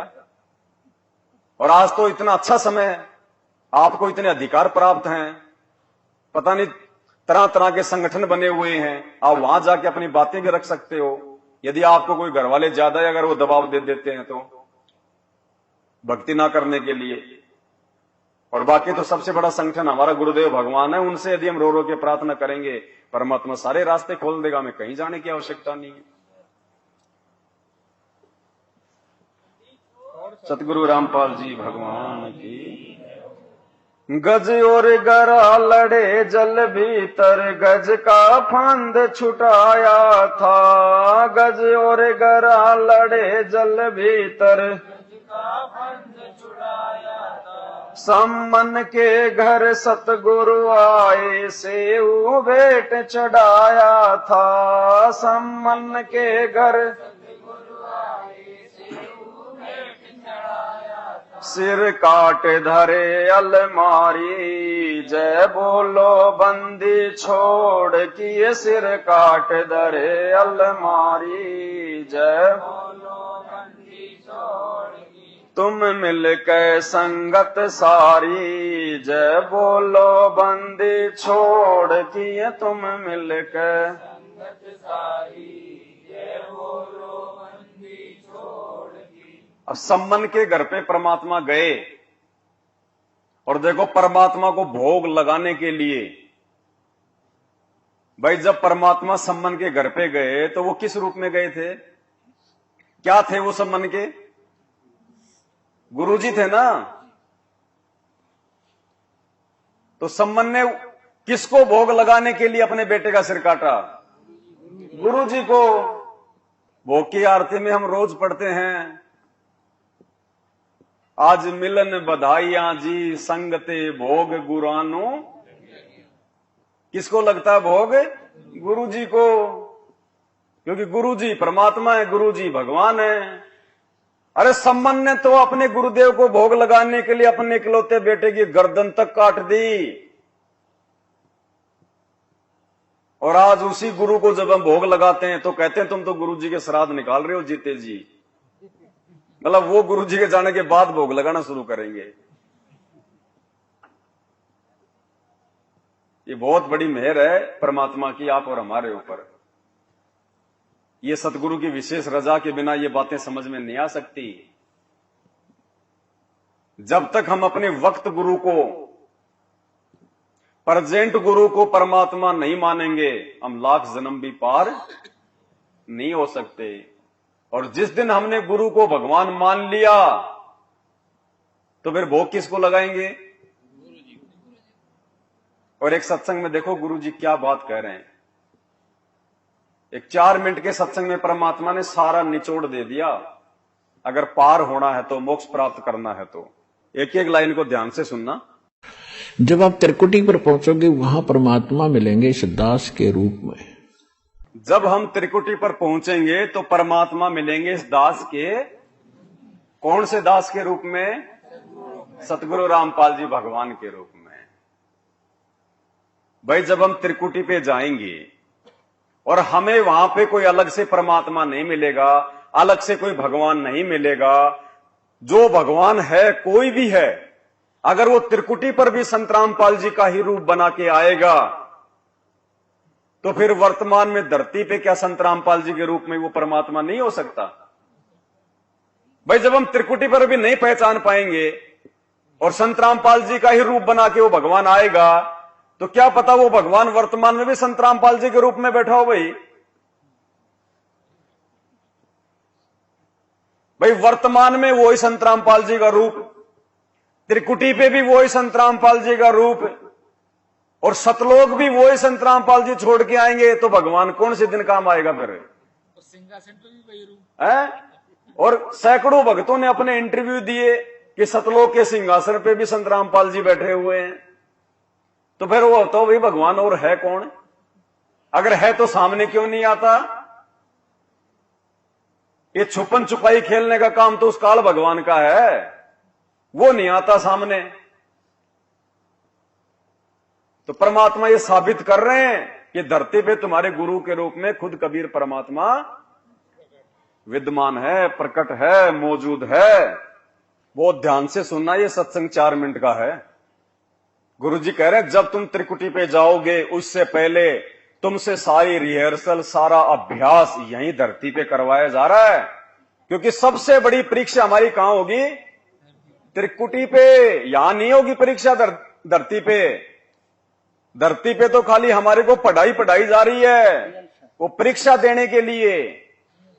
जैसे बच्चा नौकरी कहां लगता है? स्कूल में या फिर स्कूल से बाहर? स्कूल में तो उसको पढ़ाई जो है पढ़ाई जाती है नौकरी के लिए, स्कूल में नौकरी नहीं मिलती उसको। इसी प्रकार ये शरीर छूटने के बाद में जब वो त्रिकुटी पे हमारी परीक्षा होगी, उसकी पढ़ाई हमारे को इन आश्रमों में गुरुदेव पढ़ा रहे हैं, सत्संग कर करके अभ्यास करवा रहे हैं कि उस फाइनल परीक्षा में तुम फेल ना हो जाओ। और उस फाइनल परीक्षा में फेल ना हो, उसके लिए भगवान हमारे छोटे छोटे एग्जाम साध संगति से ले रहा है। साध संगति से परमात्मा रिहर्सल करवा रहा है। ध्यान से सुनना। गुरु को मानुष नहीं जाने, गुरु गोविंद कर जानियो, रहियो शब्द समाए, मिले जब दंडवतम बंदगी, नहीं पल पल ध्यान लगावे। गुरु गोविंद दोनों खड़े, काके लागू पाए, बलिहारी गुरु अपना जिन गोविंद दियो मिलाए। अब परमात्मा ने यह सिद्ध करना हमारे को एक ट्रेनिंग दे रहे हैं कि जैसा व्यवहार आप इस दास के प्रति कर रहे हो, ऐसा ही भगवान के प्रति माना जाएगा। क्या कह रहे हैं गुरुजी? कि जैसा व्यवहार, जैसा बर्ताव तुम अपने गुरुजी के प्रति कर रहे हो, सेम टू सेम बर्ताव, सेम टू सेम व्यवहार त्रिकुटी पे भगवान के प्रति माना जाएगा। आज यदि हम अपने गुरुजी को भोग लगाएंगे तो वो किसको माना जाएगा? भगवान को। यदि हम अपने गुरुजी का प्रकट दिवस मनाएंगे तो वो किसका माना जाएगा? तो बताओ हम क्या गलत कर रहे हैं? हम तो गुरुजी के सत्संग रूपी वचन पे चल रहे हैं। क्या कह रहे हैं परमात्मा? कि जैसा व्यवहार आप इस दास के प्रति कर रहे हो, ऐसा ही भगवान के प्रति माना जाएगा। और जैसा आप दिन में रिहर्सल कर रहे हो, रात में सौपन भी वैसे ही आएंगे। तो संसार छोड़कर जब जाओगे आपको सौपन सा बनेगा। तो जैसा आपकी आस्था यहां वहां तो सामने स्पष्ट नजर आओगी, तो वहां आपकी परीक्षा होगी। अब जैसे वहां गुरुजी के साथ भगवान खड़ा हो, आपने परमात्मा को देखा नहीं, केवल चित्र देखे उनके। क्या देखे आपने? तो क्या वो चित्र वाला भगवान नहीं है फिर? क्या कह रहे हैं गुरुजी? आपने भगवान देखा नहीं है, परमात्मा देखा नहीं है, आपने खाली उनके, इसका मतलब वो चित्र भगवान का नहीं है, वो काल्पनिक है, वो हाथ से बनाया हुआ है। 650 साल पहले ना कोई रंग था, ना कोई डिजिटल था, ना कोई प्रिंटर था। आज देखो कैसे लाल होट कर रखे हैं और कैसे सिस्टम कर रखा उस फोटो का। ये खाली काल्पनिक हैं, बनावटी हैं। तो गुरुजी कह रहे हैं आपने परमात्मा देखे नहीं है, आपने केवल उनके चित्र देखे हैं। सुनना ध्यान से। अब जैसे वहां गुरुजी के साथ भगवान खड़ा हो, आपने परमात्मा को देखा नहीं, केवल चित्र देखे उनके। तो वहां जाकर आप किसको प्रणाम करोगे? गुरु गोविंद दोनों खड़े किसके लागू पाए, बलिहारी गुरु अपना जिन गोविंद दियो लाए। यानी हमने इतना दृढ़ होना है इस मार्ग पर सफल होने के लिए। वो जो विदास के रूप में होगा वो भगवान ही होगा। वहां पर कौन होगा? सतगुरु रामपाल जी भगवान की। यानी त्रिकुटी पे जो संत रामपाल जी के रूप में होगा वो भगवान ही। और क्या कह रहे हैं गुरु जी की वहां गुरु गोविंद दोनों खड़े। मान लो एक तरफ वहां पे वो भगवान आके खड़ा हो जाए, दाढ़ी मूछ वाला जिसको हम मानते हैं कबीर जी, और एक तरफ हमारे गुरुदेव खड़े हो वहां पे, दोनों खड़े हो त्रिकुटी पे। एक तरफ संत रामपाल जी सफेद कुर्ते पजामे में और एक तरफ धोती कुर्ते में दाढ़ी मूछ वाला। तो क्या करेंगे हम? गुरु गोविंद दोनों खड़े किसके लागू पाए, बलिहारी गुरु आपना जिन गोविंद दियो। क्या कह रहे हैं गुरु जी सुनियो। गुरु और गोविंद दोनों खड़े, वहां मान लीजिए परमात्मा दोनों रूप बना के खड़ा हो जा, एक दास का रूप और दूसरा अपना ओरिजिनल रूप। तो कहते हैं वहां भी परीक्षा होगी किसके लागू पाए। सबसे पहले कहते बलिहारी गुरु अपना जिन गोविंद दियो मिलाए। अपने गुरु जी के ही चरणों में गिरना। वहां पर परमात्मा की तरफ अगर झांक भी लिया उधर साथ होगी तो वो रिजेक्ट करेंगे आपको। यहां भी ऐसा ही होगा। सतगुरु रामपाल जी भगवान। अब बताओ, कहते हैं वहां अगर परमात्मा भगवान यदि अपनी ओरिजिनल रूप में भी खड़ा हो, अगर तुम मानते हो कि दाढ़ी मूछ वाला भगवान है, तो कहते हैं त्रिकुटी पे एक तरफ तो तुम्हारा गुरु खड़ा हो और एक तरफ ओरिजिनल भगवान भी आके खड़ा हो जाए दाढ़ी मूछ वाला, तो भी कहते हैं तुमने अपने गुरु जी के चरणों में पड़ना, उन्हीं को दंडोत करना। उसकी तरफ अगर देख भी लिया, झांक भी लिया, तो क्या हो जाओगे? और ऐसा ही यहां गुरु जी कह रहे हैं, यहां भी ऐसा ही है। यानी त्रिकुटी नहीं, वर्तमान समय में रिहर्सल के समय में भी हमने ऐसा ही बर्ताव करना है।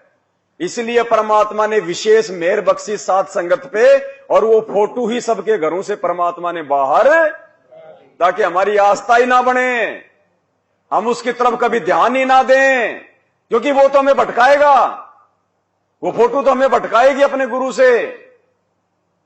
तो गुरु जी कह रहे हैं यहां भी ऐसा ही है।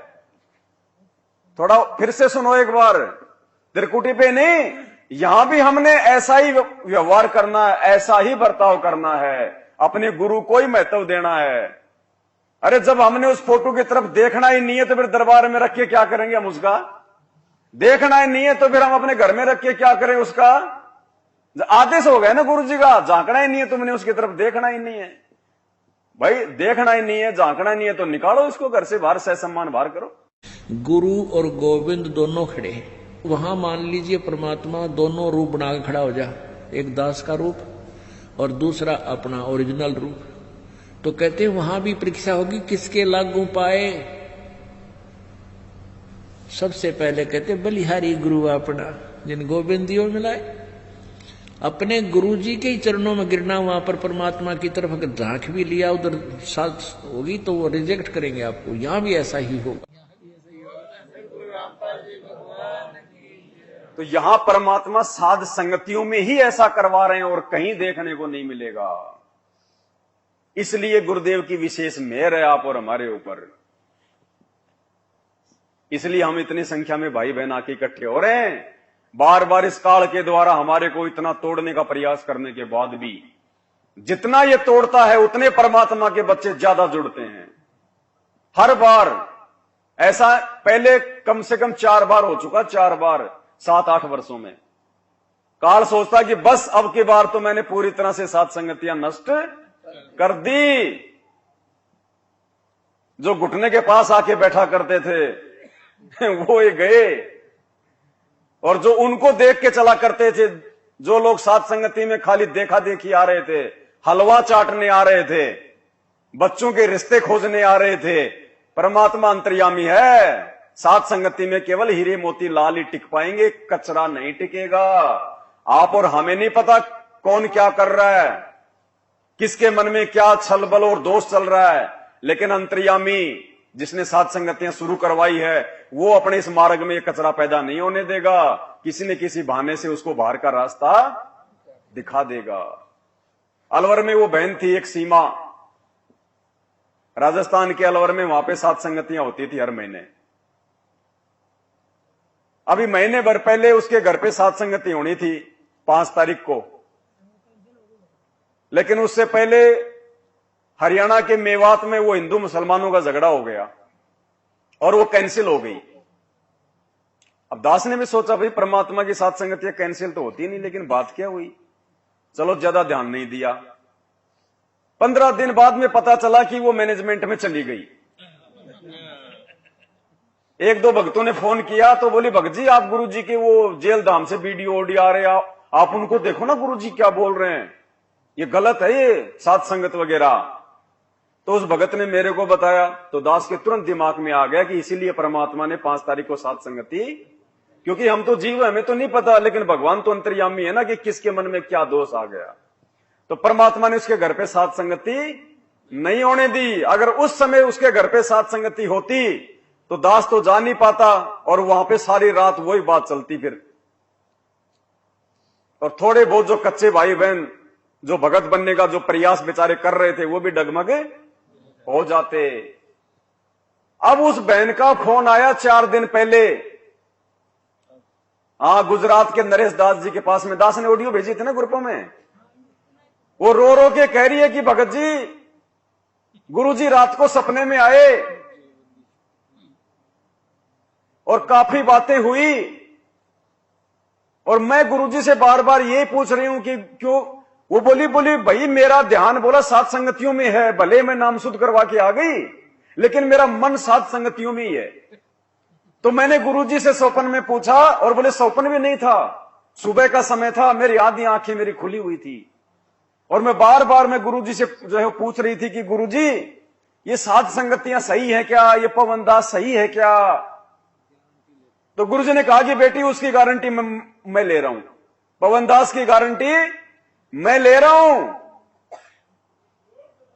पाल जी भगवान की शायद ऑडियो होनी चाहिए, है ना, सुनी होगी ना आप सभी ने। बोला बेटी सात संगतियों की गारंटी मैं ले रहा हूं तो उसकी चिंता मत कर।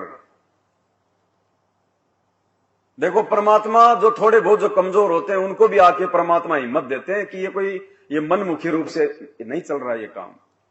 तो परमात्मा हमारा विश्वास जो है वो दृढ़ करते हैं ताकि हम भीड़ को उधर जाता हुआ देख के कहीं कमजोर ना पड़ जाएं कि सारे जा रहे हैं, सभी जा रहे हैं। तो ये देखा देखी का मार्ग नहीं है, भेड़ चाल का मार्ग नहीं है। परमात्मा कहते हैं कामी क्रोधी लालची इनसे भक्ति ना होए, भक्ति करे कोई सूरमा जात वर्ण कुल, ये तो कोई बिरले कर पाएंगे। गुरुपद सेवा बिरला कोई जापे कृपा, और ये संसार विघन की घाटी कोई निकलेगा बिरला, ये सबका बस की बात नहीं है। ये तो सतगुरु के विशेष प्रताप से, उनकी मेहर से हम लोग सात संगतियों में रह सकते हैं। तो क्या बता रहे परमात्मा, दृढ़ कर रहे हैं हमारे को ताकि हम त्रिकुटी वाली परीक्षा में फेल ना हो जाएं।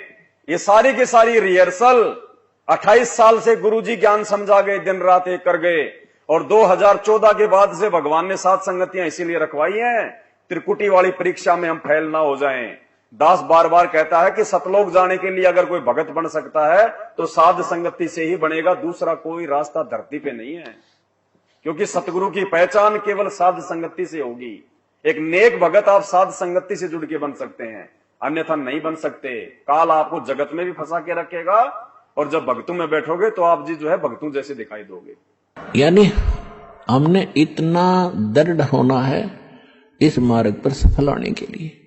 वो जो दास के रूप में होगा वो भगवान ही होगा वहां पर। अब परमात्मा ये भी देखते हैं कि जैसे 120 वर्ष भगवान रह कर चले गए, और इस दास के स्थान पर अगर वो आज होते तो आप तो पहचान तो सकते ही नहीं, क्योंकि जब भी ना पहचाना, क्योंकि जो लाहे का काम करें, एक लंगोटी ही बांध, धोती ही बांध के फटे पुराने कपड़ों में घूमे फिरे, सारा काम करे, तो हमने सोचे जन साधारण आम आदमी है।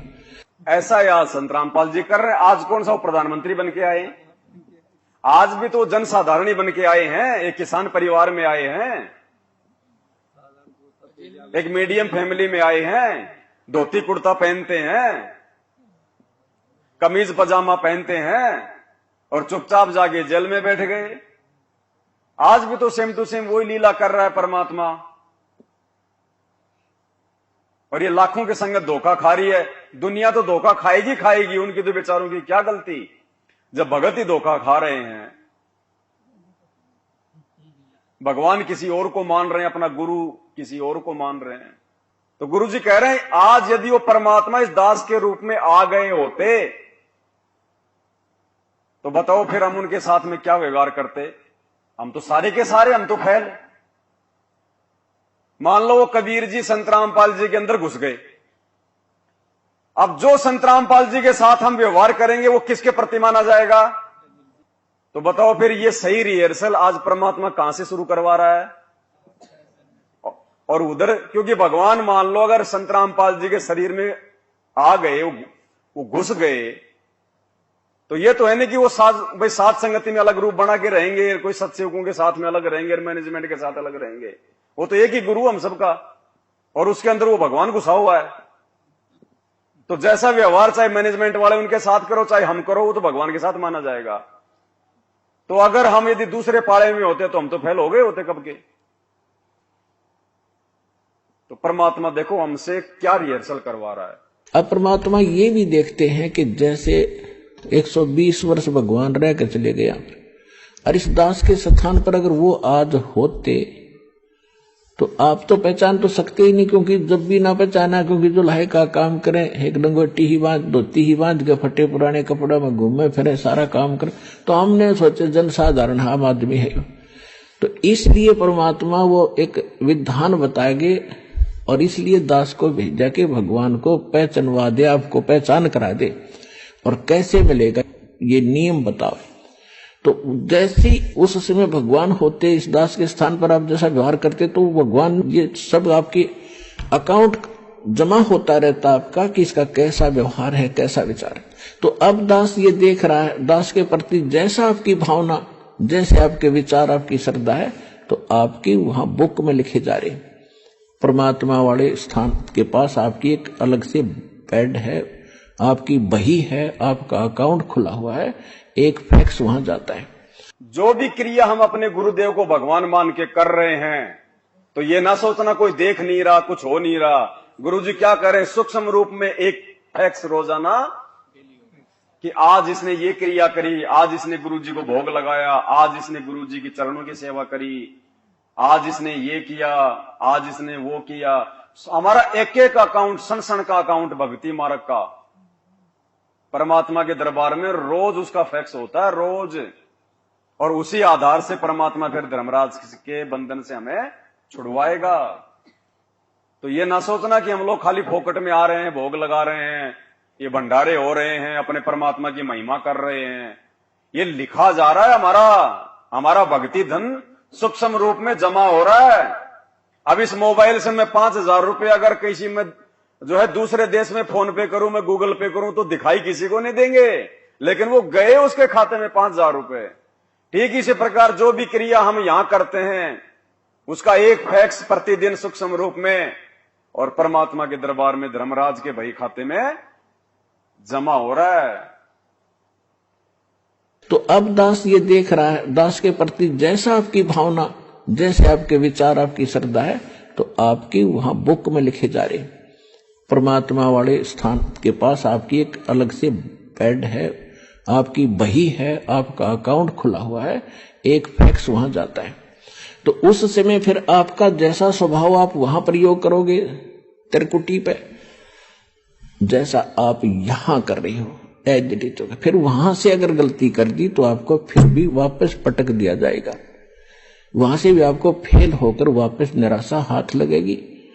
यहां अलग बात है कि किया हुआ कर्म यहां ऊपर के ब्रह्मांडों में आप देवता बने रहोगे हजारों लाखों युगों तक, और फिर वहां आपकी पूरी पूंजी भक्ति नाश करा कर ये वापस पटक देगा धरती पे। तो इससे बचने के लिए जो पहले हम मार खा गए, हमने धोखे खाए, उससे बचने के लिए अब ये फाउल पॉइंट बताए जाते हैं, इसमें दृढ़ रहना बच्चों, बार बार यही आपको बताया जाता है। सतगुरु रामपाल जी भगवान की। तो भाई ये फाइनल टाइम, अब की बार कलयुग की बिचली पीढ़ी का ये मौका फिर दोबारा नहीं मिलेगा। ये त्रिकुटी वाली परीक्षा में फेल होने से बचाने के लिए परमात्मा इतने पापड़ बेल रहा है। ये रातों को हम आ रहे हैं, कोई पता नहीं बेचारा कहां से कोई किराए का इंतजाम करके आता है, कोई क्या बोल के आता अपने घर पे, कोई क्या करता है, कोई कैसे जो है अपने काम धंधे से बेचारा छुट्टी लेके आ रहा है। तो हमने इस समय का भरपूर फायदा उठाना है। आत्मा को हमने मजबूत करना है, दृढ़ करना है। शरीर को मजबूत नहीं करना खाली हलवा खा खा के, शरीर तो ये रह जाएगा, ये तो राख में हो जाएगा, ये तो पाव भर इसकी राख बन जाएगी। हमने आत्मा दृढ़ करनी है। लेकिन अब ये भी बोलते हैं ना, देखो सभी भगत मैनेजमेंट वाले भी, कि अगर गुरुजी ने तो औलाद पैदा करी, दो लड़के उनको, दो लड़कियां है, तो वो भगवान कैसे हुए? अब वो सत्संग नहीं सुनते ना, चक्कर सारा ये पड़ रहा है। देखो परमात्मा अपने आप को समझाने के लिए बहुत सारी जो है वो लीलाएं करते हैं। एक सत्संग में बोला भी दास के 2 लड़के लड़कियां थे। नहीं, परमात्मा ने गरीबदास जी का उदाहरण देके समझाया है ये। बिल्कुल भगत जी सही कह रहे हैं।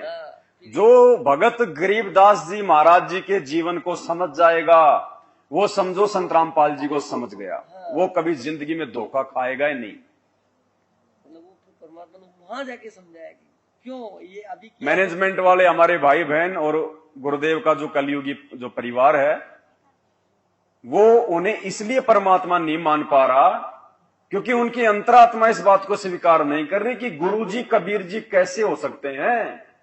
कबीर जी ना शादी करता, ना बच्चे पैदा करता, ना शारीरिक संबंध बनाता, जबकि हम तो संत रामपाल जी के बेटा बेटी, हम तो प्रत्यक्ष हैं, सामने खड़े हैं। तो उनके गले ये बात उतर नहीं रही। यही तो फर्क है। इसी बात को समझाने के लिए परमात्मा ने 250 साल पहले गरीबदास जी की भूमिका करी। वो भी जाट परिवार में, किसान परिवार में, धोती कुर्ता पहनने वाला। उन्होंने भी शादी करी, 6 उन्होंने बच्चे पैदा किए, तत्व ज्ञान समझाया, एक ग्रंथ साहिब लिख गए। और जब उन्होंने अपना शरीर छोड़ा तो उनकी चिता से अस्थियां नहीं मिली, और उसी शरीर में 35 वर्ष तक वो सहारनपुर में रह के लीला कर गए, ग्रंथ साहिब लिखवा गए बोमड़ भगत से। भैया मृत्यु हुई नहीं। परमात्मा की तो मृत्यु होती ही नहीं, मृत्यु शब्द तो आप और हमारे लिए है। और जो भगत वास्तव में अपने सतगुरु के प्रत्येक नियम पे चलेगा, मृत्यु उसकी भी नहीं होगी। परमात्मा ने कह रखा है, ऐसा शरीर भेजूंगा। सतगुरु रामपाल जी भगवान की। जिला हमीरपुर उत्तर प्रदेश से है। अच्छा। और भैंसों को चराने के लिए गए थे तो मुझको वो गराजे दिखी बाम्बी में। अब ये मन तो चंचल है, तो मैंने सोचा कि शाम का टाइम था, उखाड़ लेता हूँ। तो मैं बाम्बी में चढ़ गया और बिचखापर ने काट लिया। किसने? बिचखापर ने। विषखापर कोई सांप आता होगा, इतना बिचखापर होता है। वो छोटा सा सांप आता ना, वो जहरीला। जहरीला वो सांप तो कम जहरीला होता, वो ज्यादा जहरीला होता। वो गोयरा गोयरा गोयरा गोयरा गोयरा गोयरा गोयरा। तो 4 पैर वाला। मैं गांव में बताता हूँ कि मतलब हमारे गुरुजी परमात्मा, तो वो तो नहीं मानते हैं। तो मेरे विचार में ये आया कि अगर कुछ होता है तो ये बेइज्जती करेंगे गांव वाले कि अपने गुरुजी को भगवान बताते हैं ये। तो परमात्मा ने ऐसी मेहर करी कि मतलब वो गुनासा मार गया। गुनासा 1 महीने हो गया। मैं सोच रहा था कि भोपाल साध संगति में जाऊंगा तो भक्तों को बताऊंगा तो दृढ़ता आएगी। तो वो 1 महीना हो गया है, लेकिन उसका थोड़ा सा अंश अभी भी है, मतलब लीला पड़ा है, लीला पड़ गया, अभी भी है। कहाँ पे? इधर है, दिखाओ ना।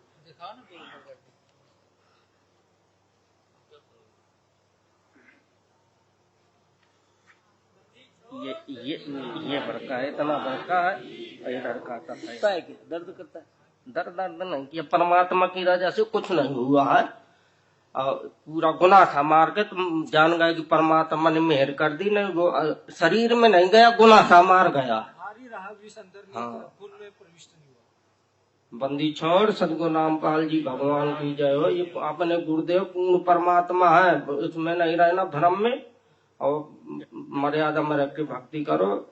और मर्यादा में है इसलिए, नहीं तो काम हो जाता है। काल पल पल गेम बजा रहा है। बंदी छोड़ सदगुरु रामपाल जी भगवान की जय हो। सही कह रहे हैं भगत जी, ये तो परमात्मा की मेहर है, उनकी रजा है।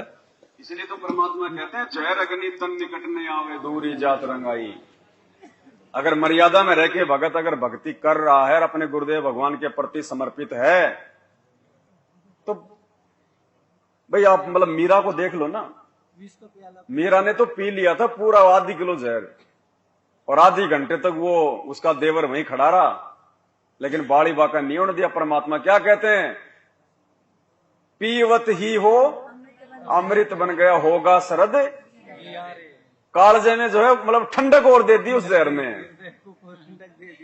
सतगुरु रामपाल जी भगवान, तो वही परमात्मा है, वही मीरा वाला गुरु, वही मीरा का भगवान आज संत रामपाल जी के रूप में धरती पे प्रकट है। और आज तो परमात्मा वो कर सकता है जो परमात्मा पहले शायद उन्होंने ना किया होगा।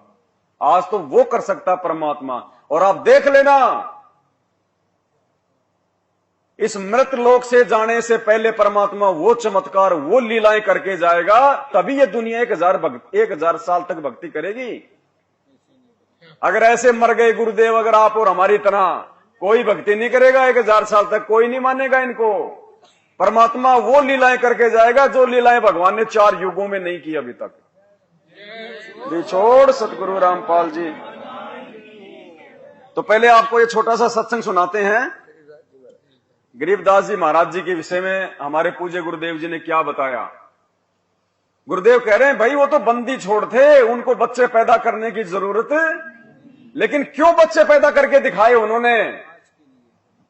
सेम टू सेम लीला संत रामपाल जी ने की है। लेकिन बंदी छोड़ गरीबदास जी ने इसको बहुत आसान किया है। इसको ऐसा मार्ग बता दिया है कि आप काम करते हुए अपने खेत में, जैसे उन्होंने उदाहरण दे के बताया, नहीं तो उस भगवान ने यहां पर आने की कोई आवश्यकता नहीं थी, और ना ही उन्होंने बच्चे पैदा करने की आवश्यकता थी, क्योंकि वो पूर्ण ब्रह्म परमात्मा थे। लेकिन हमारे इस भ्रम को दूर करने के लिए कि आपके मन में क्या जमा हो चुकी है, हमारे अंदर भी यही थी। हम तो एक साधारण सा अपना नाम ले लिया करते थे, आरती कर लिया करते थे, जब तक हमने पूर्ण ज्ञान नहीं हुआ था। इस उद्देश्य से कि हमारे थोड़े बहुत काम सर जाएंगे, भगवान की आरती कर लें, बाकी प्राप्ति की हमें कोई उम्मीद नहीं थी, परमात्मा प्राप्ति की। जब से बंदी छोड़ गरीबदासियों का, कबीर साहिब का ज्ञान देखा, इसको समझा, और वे साथ में ये भी पता चला कि ये गृहस्थी थे, बाल बच्चेदार थे, इन्होंने अपने बच्चों के सारी ये क्रियाक्रम किया, विवाह भी किया, और साथ में उनका पालन पोषण भी किया, और फिर भक्ति करके परमात्मा प्राप्ति भी की।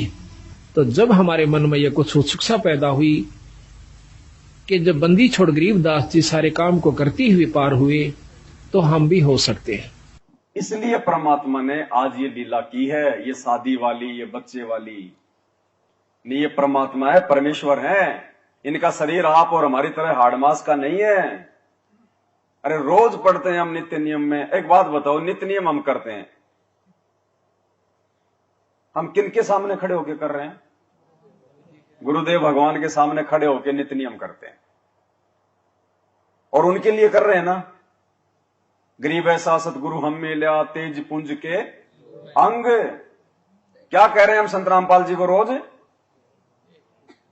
ये ना समझना कि ये गरीबदास जी अपने गुरु जी के लिए बोल रहे हैं। अगर कोई ये समझता है कि ये गरीबदास जी की वाणियां हैं और गरीबदास जी तो अपने गुरु जी के लिए कह रहे हैं जो उनको मिले थे वहां पे उछुडानी में आके, तो नालायकों फिर हम क्या कर रहे हैं? फिर हम तो फिर गरीबदास जी के गुरु की महिमा गा रहे हैं या फिर अपने गुरु की गा रहे हैं? अरे फिर हम नित्य नियम क्यों कर रहे हैं? हम तो गरीबदास जी के गुरु की महिमा कर रहे हैं। हमारा गुरु कौन है?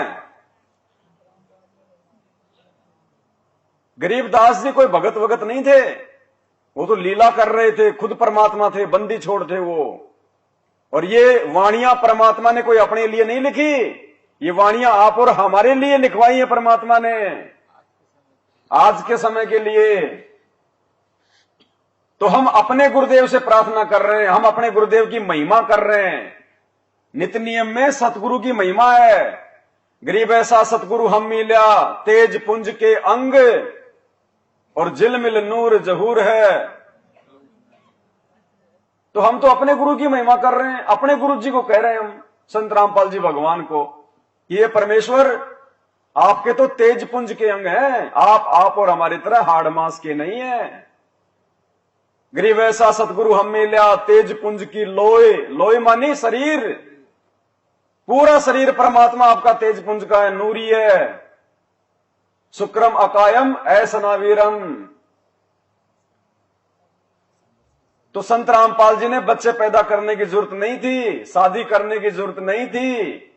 ये तो परमात्मा ने, ये लीला, इसके बहुत सारे रीजन होते हैं। सबसे पहले तो भगवान ने काल को जो है धोखे में रखना, ताकि काल ये सोचे कि भगवान तो शादी वादी नहीं करता, वो सतलोक का राजा वहां के सुख छोड़ के इस गंदे लोक में वो घर बसाने थोड़ी आएगा।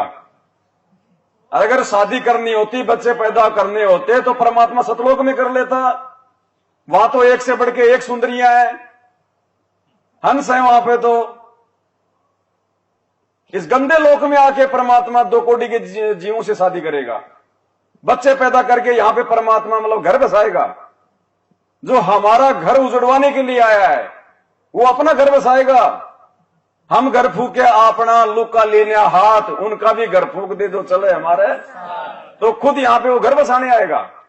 ये लीला करता है परमात्मा, काल को धोखा देने के लिए, अपने आप को छुपाते हुए। और दूसरा, इन नकली और ज्ञानहीन धर्मगुरुओं ने जो धारणा फैला रखी है कि भैया खाली ब्रह्मचारी भगवान प्राप्त कर सकता है, गृहस्थी तो परमात्मा प्राप्त, गृहस्थी तो खाली उनके धोख मारो और उनको जो है दान धर्म देके उनका पेट भरते रहो, बाकी तो ब्रह्मचारी पार होगा। तो परमात्मा ने ये झूठी धारणा को भी जो है तोड़ना था कि परमात्मा की भक्ति चाहे गृहस्थी करो चाहे ब्रह्मचारी करो, उस सही नाम की और मर्यादाओं की जरूरत है। तो बहुत सारी धारणाएं हैं जिनको परमात्मा, जिनका खंडन करने के लिए इस प्रकार की लीलाएं करते हैं। और नहीं फिर अगर शादी वादी नहीं होती, ऐसे होते, तो हमें कोई भी हमारे को भ्रमित कर देता, अरे तुम क्यों उस मोटे के पीछे लग रहे हो, ना उसका घर ना कोई परिवार हो, तो फालतू फोकट में है, तुम्हारे तो बाल बच्चे, अपना कमाओ दमाओ, क्यों जा रहे हो तुम उसके पीछे। उसको तो खाने कमाने में जोर आता था इसलिए शादी नहीं करी। बहुत सारी बातें लोग बनाते। तो परमात्मा बहुत सारी जो है इन झूठी धारणाओं का भी यहां पे आके इस प्रकार की लीला करके ये खंडन करता है। अब परमात्मा ने एक लीला करी, भाई ये तो सबका आराध्य देव है, देवों का देव है ये तो। क्या कह रहे हैं गुरुदेव, 33 कोटि अधारा ध्यान है 87 33 करोड़ देवी देवता, 88,000 ऋषि, 12 करोड़ ब्राह्मण, ये भी इसी कबीर परमात्मा की महिमा करते हैं, इसी का गुणगान। भले चाहे उनका ध्यान नहीं है कि ये भगवान है, लेकिन जब आत्मा दुखी होती है तो किसको पुकारती है, परमात्मा को। वो ये नहीं देखती फिर मैं कौन सा बाबा पूज रहा हूं, मैं कौन सा देव पूज रहा हूं। जब विशेष संकट आत्मा पे आता है तो आत्मा से वो परमात्मा को ही पुकारता है। तो सबकी पूजा का आधार ये कबीर परमात्मा सतगुरु रामपाल जी भगवान है। और गुरुदेव ने लीला ये क्यों करी, सबका आराध्य होने के बावजूद 25 साल तक इन्होंने हनुमान जी की पूजा करी। बताया ना गुरुदेव ने सत्संगों में, क्यों भाई, परमात्मा तो किसी की पूजा करता ही नहीं। लोग ये भी कह देंगे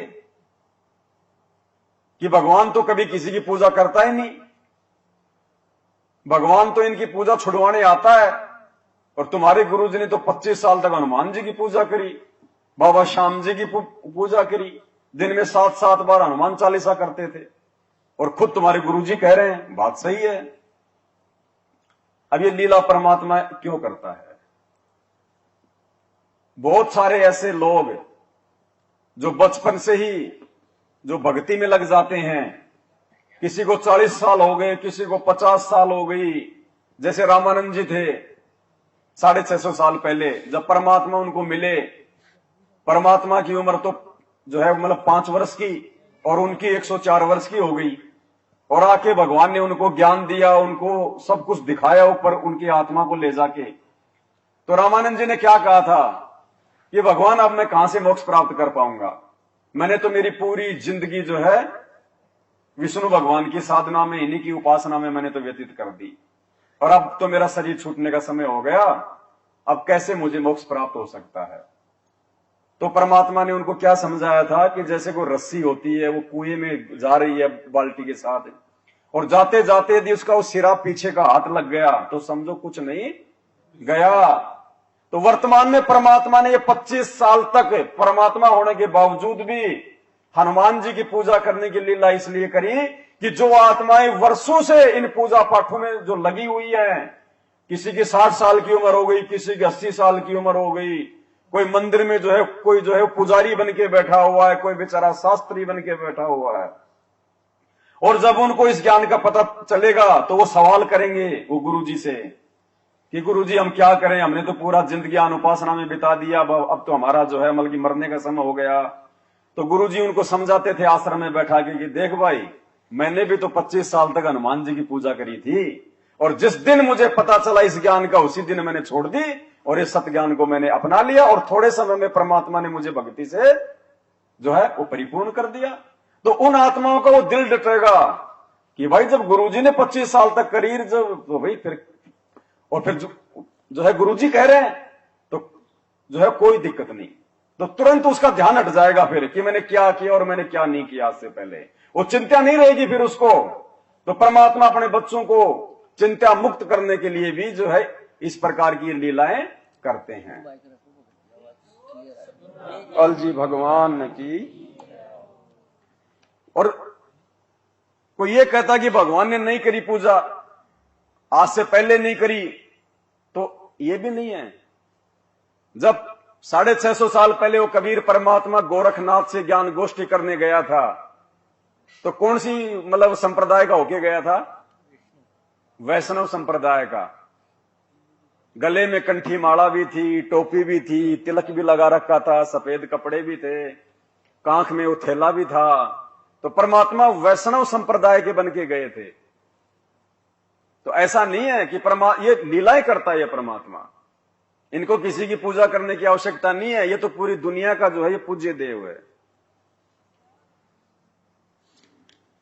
सतगुरु जी की दया हुई जब भगत तेरा हर्षाया था। सतगुरु जी की दया हुई जब भगत तेरा हर्षाया था।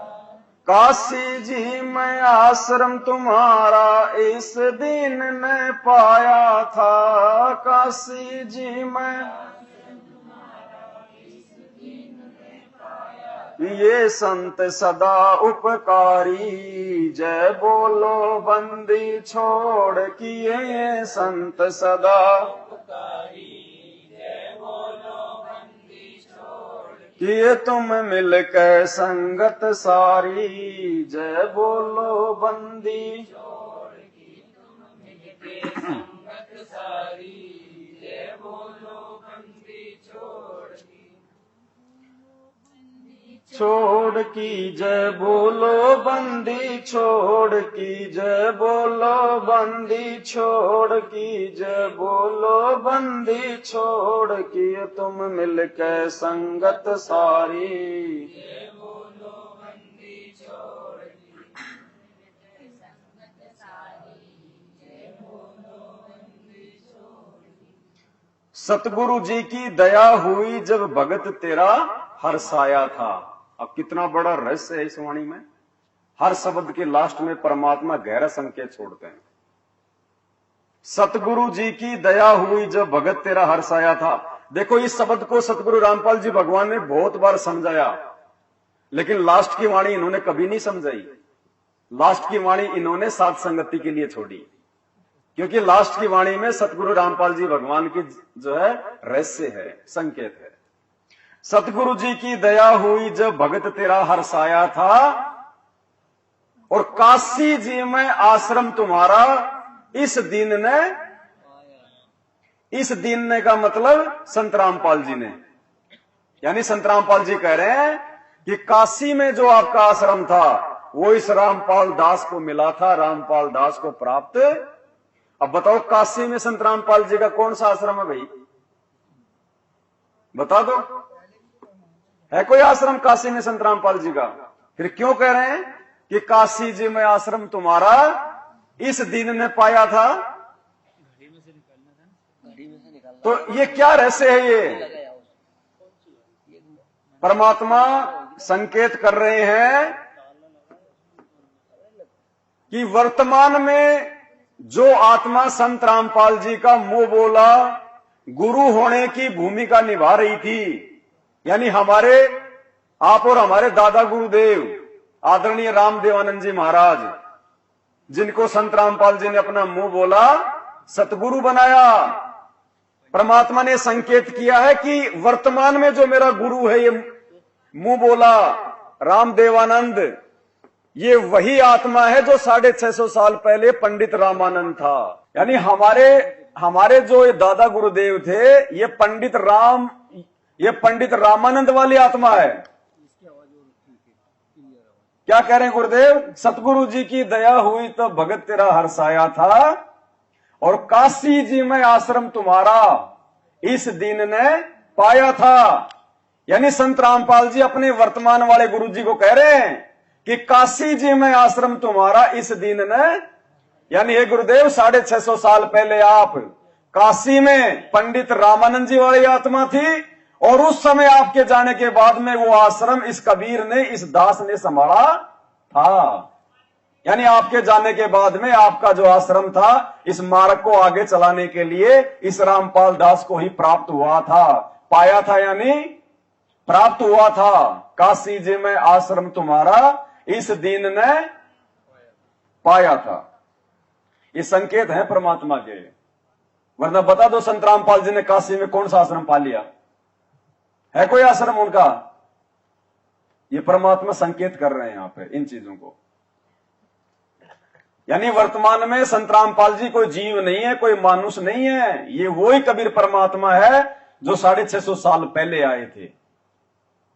हर जगह परमात्मा सांकेतिक दृष्टि से ही समझाएगा। शब्द सैन सतगुरु की पहचान है, वो पावे अटल। जो अपने गुरुदेव के संकेतों को पहचानेगा वही अटल सुहाग अर्थात सतलोक को प्राप्त कर पाएगा।